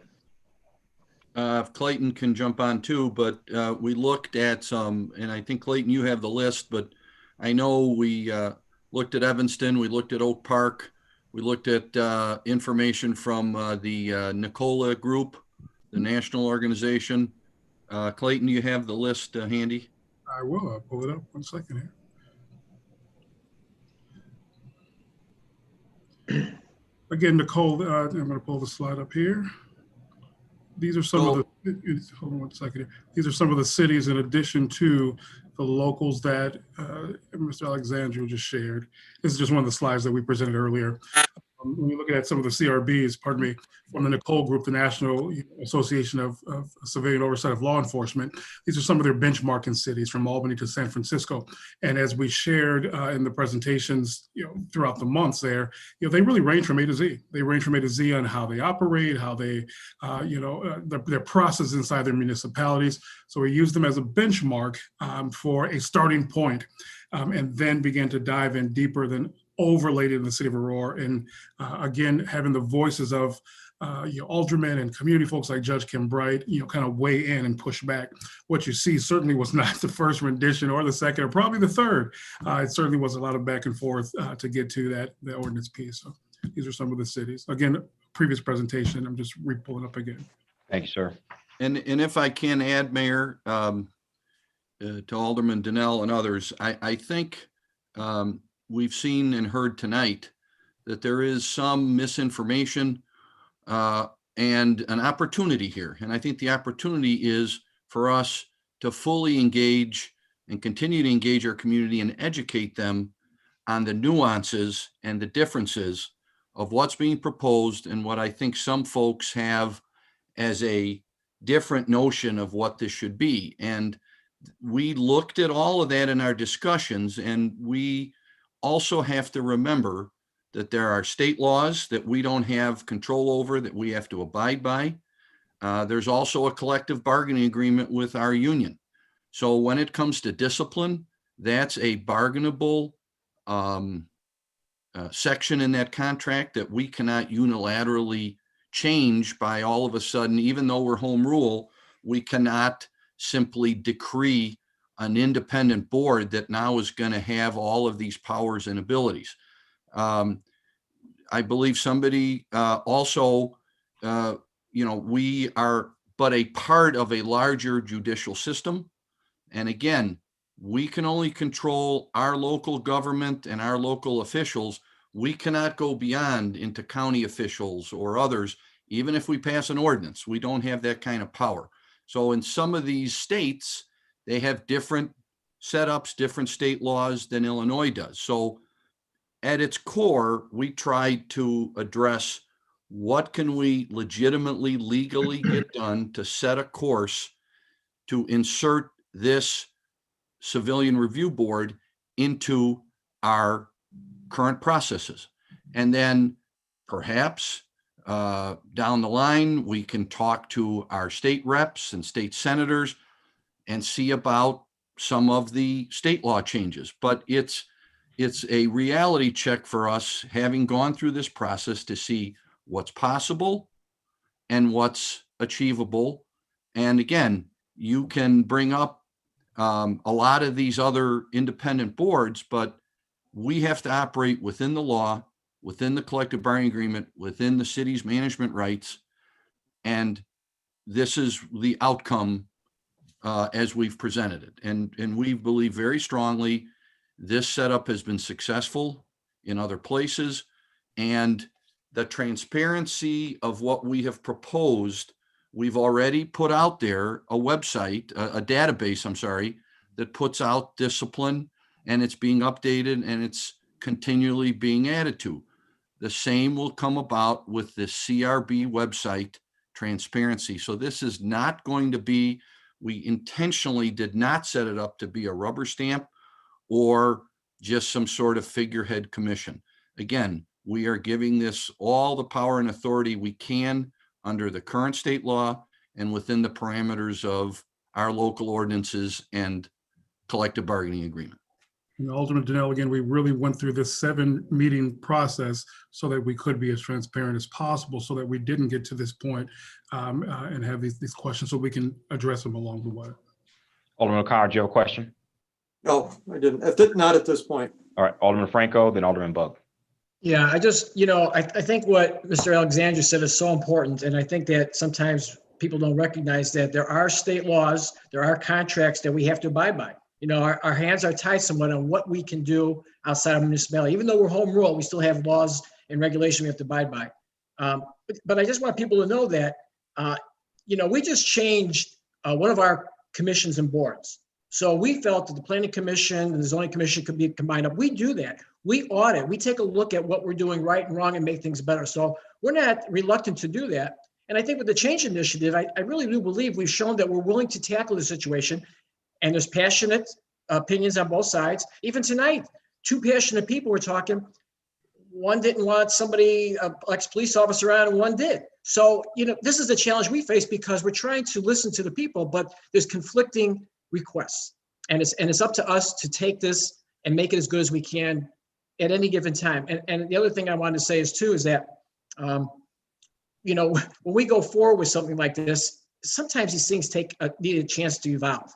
Sometimes you do the best you can to get it right on day one, but if you don't, you have to be able to go back and say, "Wow, can we do this better?" So I think giving this an opportunity to work, I think the staff and everybody's done a wonderful job of looking at what other communities do, listening, getting this together, getting the community involved. I think that we should move forward to this. And if there's a problem that comes up and we see it, I don't think we'd be reluctant to address it because we've shown that we will. So I just think that this is the kind of thing we need to get done tonight. And then if there's anything we need to do later on to make it better, we certainly will, because we've shown that we're willing to listen. So I will be voting on this tonight. Alderman Bug. Thank you. I have a question of clarification first, and then a couple of questions. On the Exhibit A, page 9, it says no person serving as an elected officer or city employee of the city shall serve on the board. Now, is that any elected officer? So for Park District Board, Library Board, or just city elected officers? City elected officers. Okay, thank you. On page 10, again, on requirements for the people who sit on the board, no person who is ineligible by federal or state law or rule to have access to law enforcement data required for use by the board shall serve on the board.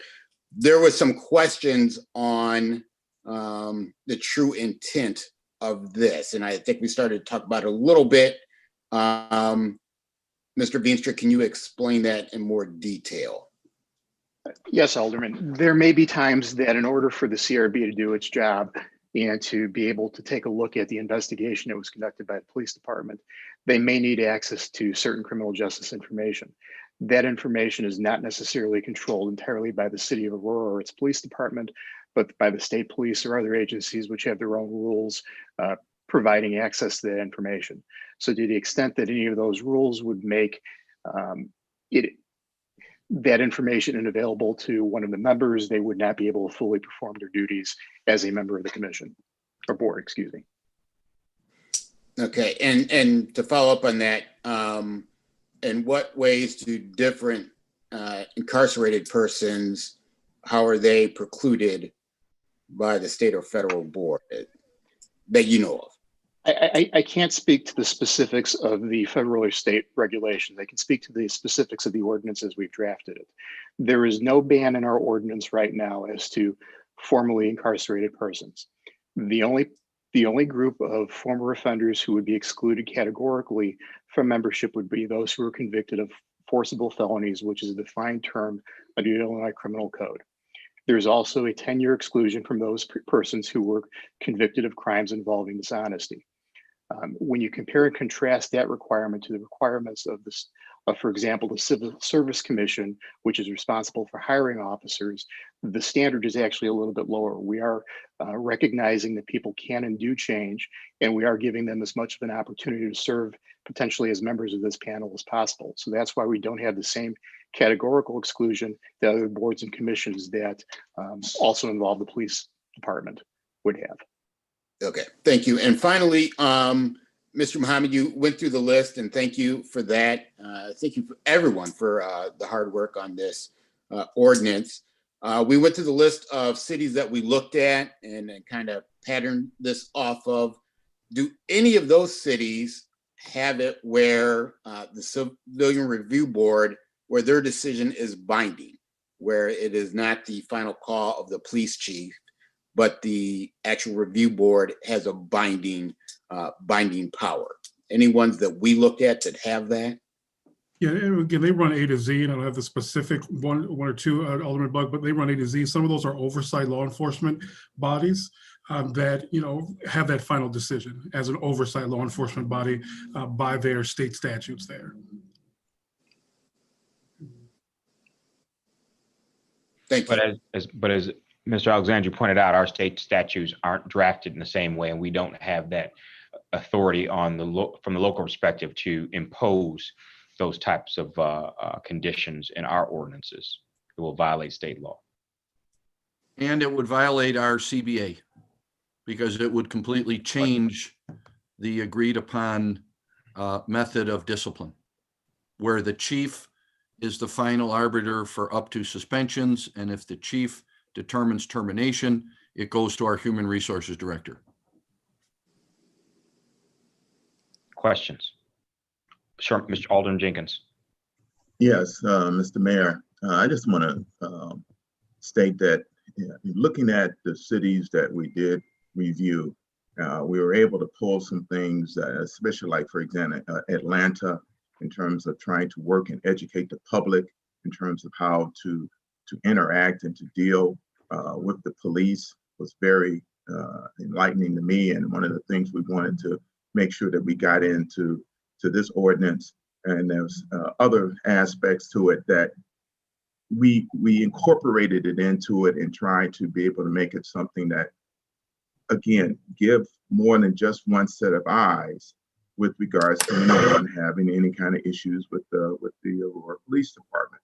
But one of the things I want to stress to those listening to tonight is that just because it doesn't go your way, don't sit back and say, well, I'm not going to get involved in that because it's a waste of my time.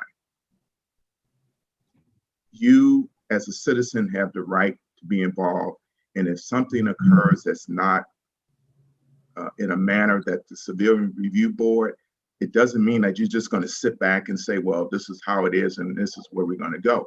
you can be able to work to say, we've got to change this. And this was discussed, you know, with regards to staff in terms of us being a home rule, we can make changes to improve it. It's not perfect, but I encourage people to come forth, to be involved, to work to be on the civilian review board. Don't poo-poo it and say, oh, it's just a waste of time, because that's just like what people sit back and say, well, I'm not going to vote because it's a waste of time. Well, this last national election showed it wasn't a waste of time. And so I really encourage people to really look at and come out and be involved. People of color, all people, come out and get involved to be on this civilian review board. We all have to work together to make it better. No one here is saying it is perfect. Lord knows I'm not saying it is perfect, but we did, and we continue to work, and we need you to help us to continue to make it better. So, you know, I would be voting in favor of this to move it forward so that we can begin to put into place what the citizens had asked for. And no, is it perfect? No one tonight has said that, but we need to move this forward in order to make sure that we get to where we need to be, where all of our citizens can feel that they have a voice and that there's someone else that's going to be looking at anything that occurs, and then not just one set of eyes, but there's more than there's the other set of eyes that can make sure that things are done right. Alderman Lofty. Yeah.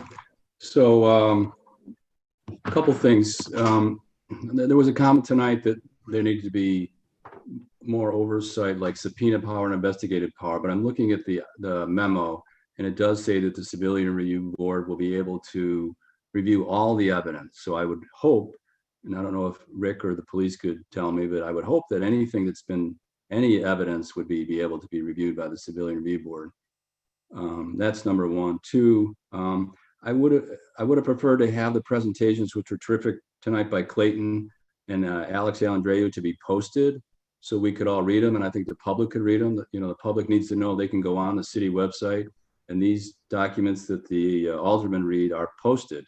Because I would have liked to see the ordinances from those other cities like Atlanta. Earlier, I don't know, a month or two ago, we had other ordinances posted, but they're not reposted tonight. So I would have liked to see those.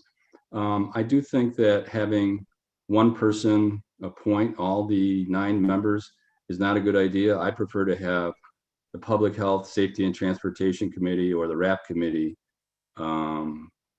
appoint the 9 members of the Civilian Review Board.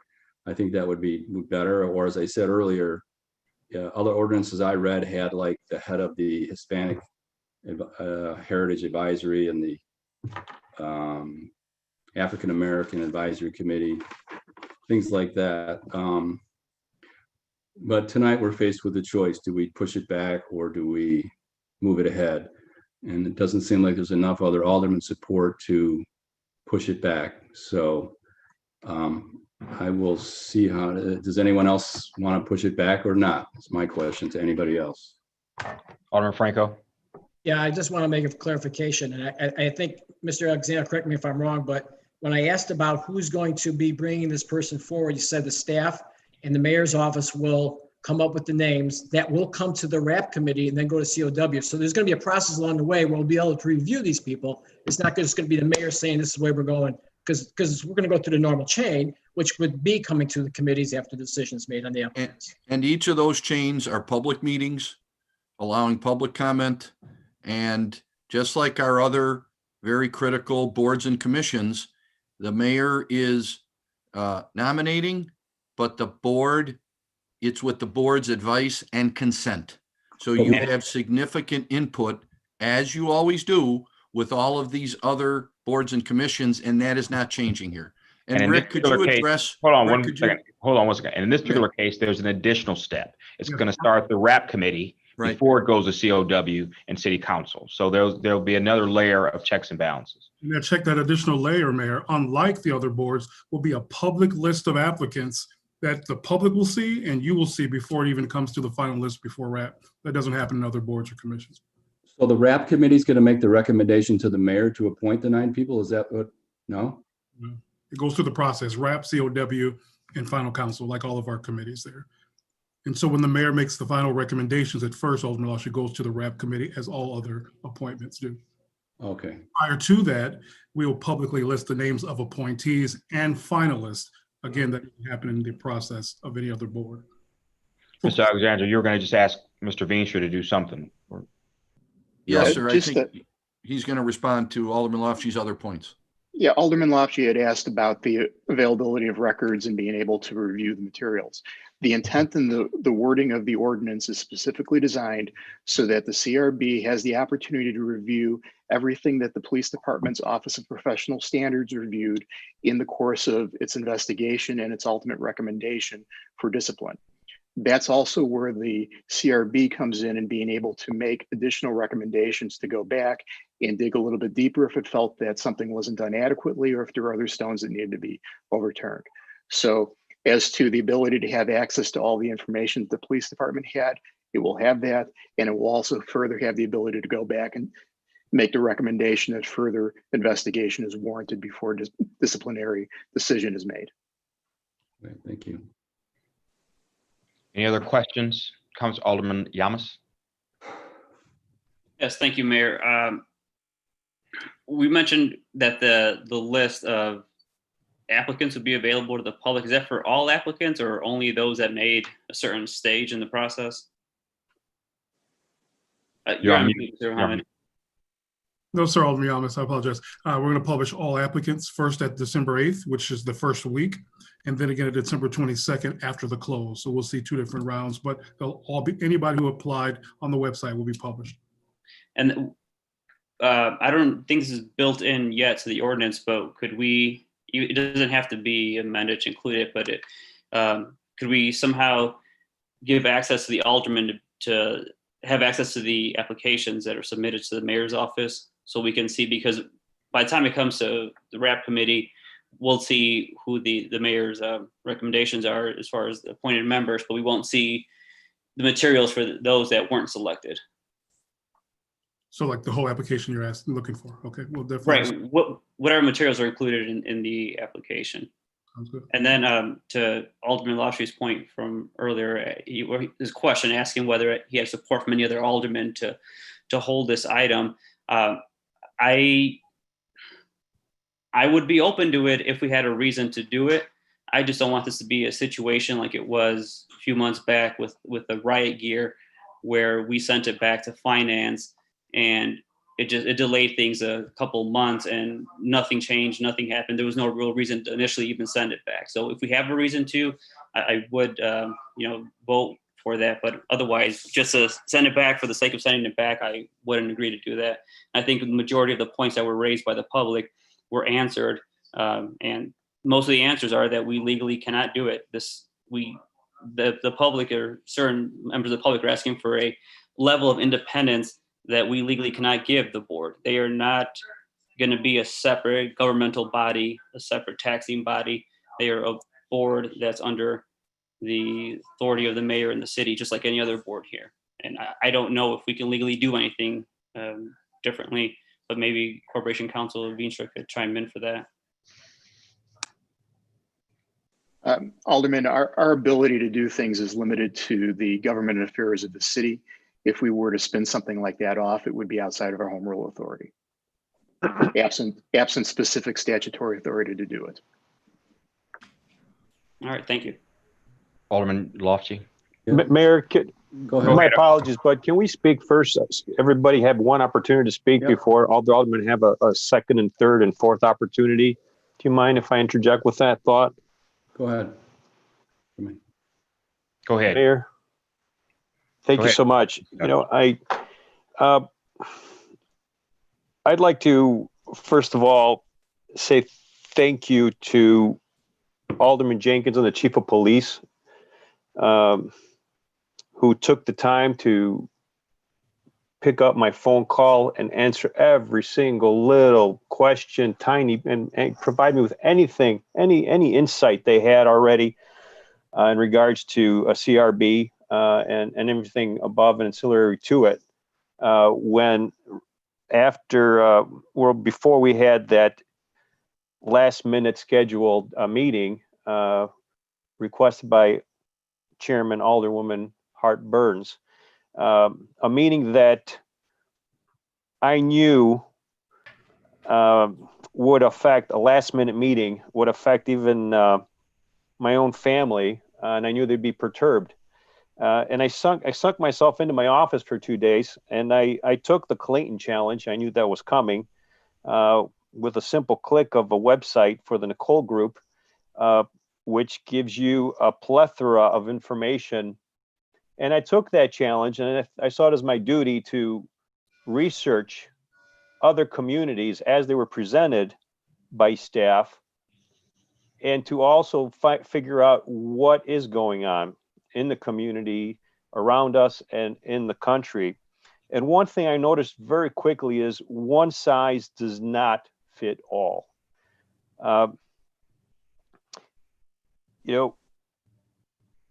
Mr. Alexandru said something very important. One of the first things he said this evening when he was starting talking about the presentation for the Change Initiative and CRB is instilling community confidence in our police department.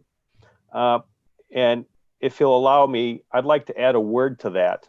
And I would like to say that it's installing additional community confidence in a very strong and very professional police department that we have here in the city. We're 12 aldermen, and there's no way I realized that weekend that we're going to find a consensus that this is the ideal CRB for the city. And we have to come to a consensus of what would be a good first step. And I think we found that here today. When you're looking at this CRB, we're giving the residents an opportunity to look into the APD and how it functions, even a stronger look than probably aldermen have right now themselves. It's really hard to think that we'll be, for those who will be asked and accepting to serve, will turn a blind eye and not speak up when injustice presents itself. Even the way the CRB is presented today before us and what their duties are. I think it would be impossible for all of us to determine something that covers every single viewpoint.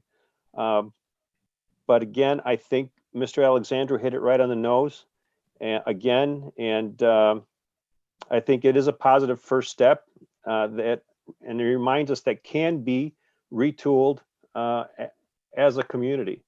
And with those things in mind, I think we need to move forward. I think enough has been said. Forgive me for saying that. We've been talking about this for a long time, Mr. Mayor, and I'd like to make a motion to approve. There's been a motion made to approve by Alderman Masiacos, seconded by Alderman Smith. Clerk, call the roll.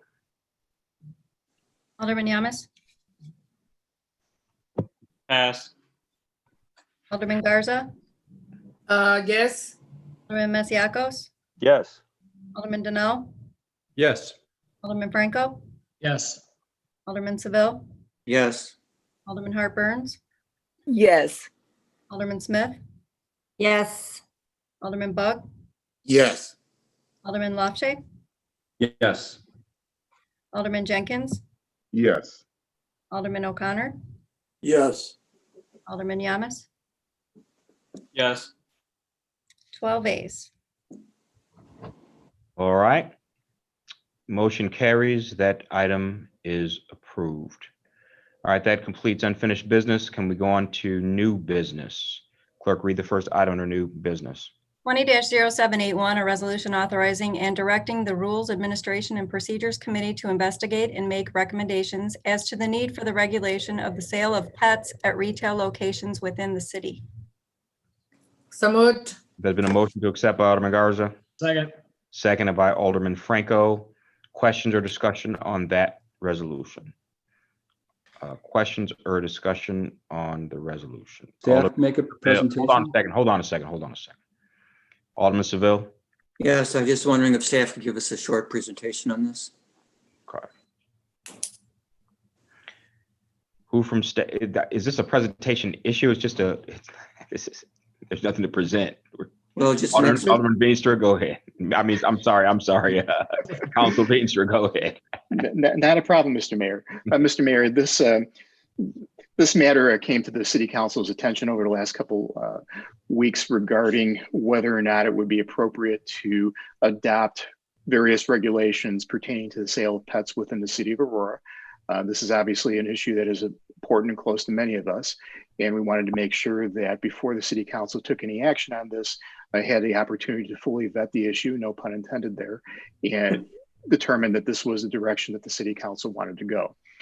So in reviewing this with the Mayor's office, our recommendation was to task the RAP committee over the course of the next several weeks to investigate the issue fully, to determine whether and what types of regulations may be necessary, if any, and to come back to the City Council with a recommendation for those measures going forward. Questions based on what Council just stated? Questions? There are no questions. Clerk, will you please call the roll? Alderman Yamas? Yes. Alderman Garza? Yes. Alderman Masiacos? Yes. Alderman Donnell? Yes. Alderman Franco? Yes. Alderman Seville? yes, Alderman Hart Burns? Yes. Alderman Smith? Yes. Alderman Bug? yes, And LaShay? Yes. Jenkins? Yes. Alderman O'Connor? Yes. 12 ayes. Motion carries. Resolution is approved. That concludes new business. Let's go to reports. I believe Mr. Lyons has a report under Treasurer's report. Is that correct, Mr. Lyons? Mr. Lyons? Yes, Mr. Mayor. All right, there you go. All right, well, then take it away, sir. I am going to share a screen, I hope. And do we have the COVID-19 November 24th report up for all to see? Yes, sir. Yes. Again, this report maintains its same process, especially I'm glad to say that given the hour. Just as a update to everything that we are doing, we have received a 2.5 million grant from DuPage. I'm going to skip the next line. We have received the 480,000 from Will. We have received the 250,000 from Kendall through the state. We have also received $1 million for Hesed House from DuPage County. And tomorrow we will go pick up the $7.7 million check from Kane County. If you look at the Treasurer's report, we do have all of our revenues for the general fund. Sales tax, again, showed great resilience. Remember, this is for taxes in July received in October. So we're at 3%. We do see this going down a little bit when we look at November being closed in a little bit more, but it was at about 15% down. So not the precipitous drop that I did project going into COVID. We know a lot more, so we are not projecting a precipitous drop, but it will have an impact on our revenues. The income tax is right at budget. So remember, that's last year's income tax paid this year. Property tax receipts, we don't get much after September, so we have gotten nearly all of our property taxes in as well. Per the report, we're in good shape compared to last year. Cash balance is at 8 million, which is higher than last year, and I've got a couple graphics that show this, but we are still looking at a deficit for the whole year for 2020. So again, where were we back in April? Where are we right now? So we've hovered due to our efforts at being $9 million to $8 million better in cash balance than last year for 5 months.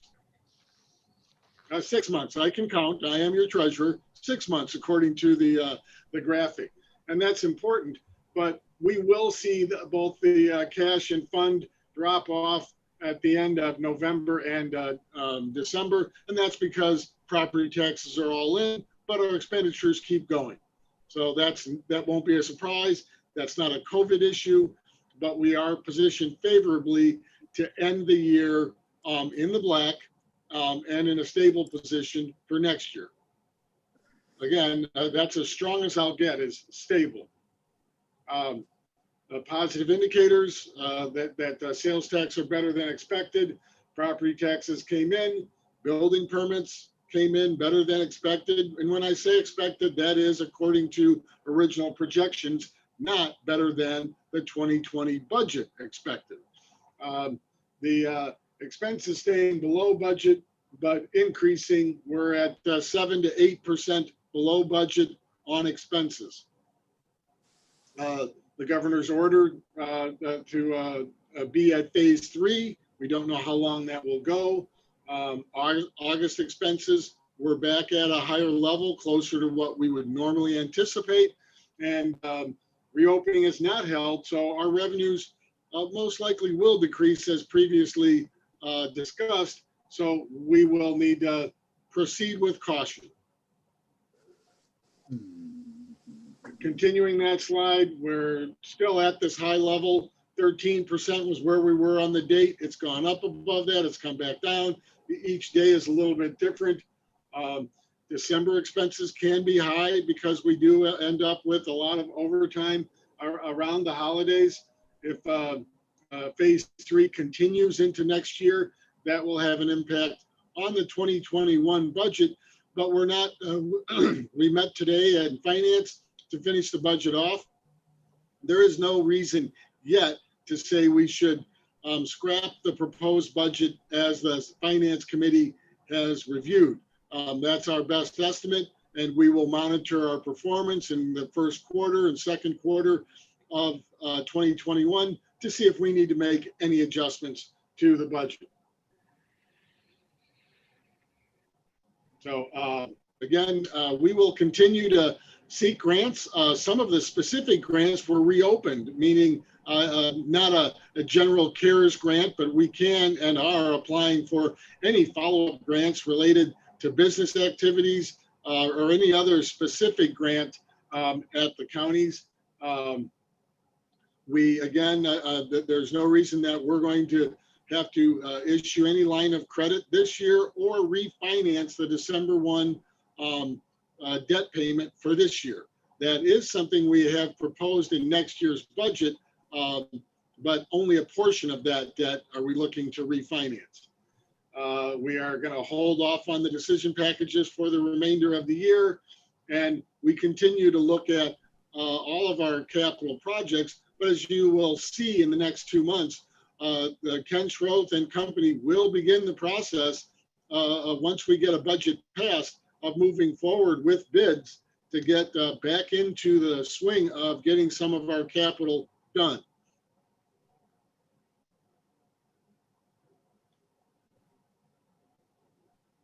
That's it, and I will hold for any questions regarding that report or the actual treasurer's report in your packet. Questions from the Alderman. Alderman O'Connor. Not a question, just a compliment to Mr. Lyons and the Finance Department and to the administration for just unbelievably good work through a very difficult year. I think the city of Aurora has always been extremely well run in regard to our expenses and how we do this. Multiple challenges because of this year, but I think, first of all, the constant reporting makes us obviously much more informed for the citizenry. Just excellent work on everybody's behalf in regard to this. So I know the door isn't closed yet because Mr. Lyons keeps using that word deficit near the end of the year, but I think the work done in loss of revenue and the reduction of expenses to try to keep us balanced has been excellent, and thank you very much for that. Thank you, sir. Did I see your hand up, Alderman Janelle? Alderman Jenkins. Yes, I want to concur with Alderman O'Connor with regards to staff and what they have been doing in terms of trying to work to get us through this. This is to be in the position that we are in is because we have not been, spending like drunken sailors or anything of that nature. Our staff and really looking at long term in terms of where we can be. We have to give kudos to them and kudos to ourselves in terms of looking at what we need to do to maneuver ourselves through this, and also looking ahead because we're not sure on what 2021 is going to bring us. But so far, so good. And I got to, again, commend Mr. Lyons and staff for doing a yeoman's job to get us through this point. Any other comments, questions? Alderman? All right. Well, thank you very much for that report, Mr. Lyons. Appreciate it. We'll go on to the next portion of our bills. Is there a motion to approve and pay the bills as listed on the agenda? Motion made by Alderman Garza, seconded by Alderman Franco by hand, a motion. Are there any other questions or discussions on the bill? No questions. Clerk, will you please call the roll? Alderman Yamas, Yes. Alderman Garza, Yes. Alderman Masiacos, Yes. Alderman Donnell, Yes. Alderman Franco, Yes. Alderman Seville, Yes. Alderman Hart Burns, Yes. Alderman Smith, Yes. Alderman Bug, Yes. Lawchick, Yes. Alderman Jenkins, Yes. Alderman O'Connor, Yes. 12 A's. Motion carries. Bills are approved. There is no need for closed session this Move that evening. we adjourn. There's been a motion. Second. There's been a motion to adjourn by Alderman Hart Burns, seconded by Alderman Jenkins. Clerk, please call the roll. Alderman Yamas, Yes. Alderman Garza, Yes. Alderman Masiacos, Yes. Alderman Donnell, Yes. Alderman Franco, Yes. Alderman Seville, Yes. Alderman Hart Burns, Yes. Smith, Yes. Alderman Bug, Yes. Alderman Lawchick, Yes. Alderman Jenkins, Yes. Alderman O'Connor, Yes. 12 A's, sorry. Motion carries. This meeting is adjourned. Happy Thanksgiving. Be safe, everyone. Give it to all. And we'll see you guys next Tuesday. Happy Thanksgiving, everyone. Happy Thanksgiving. Happy Thanksgiving. Thanksgiving. Bye now.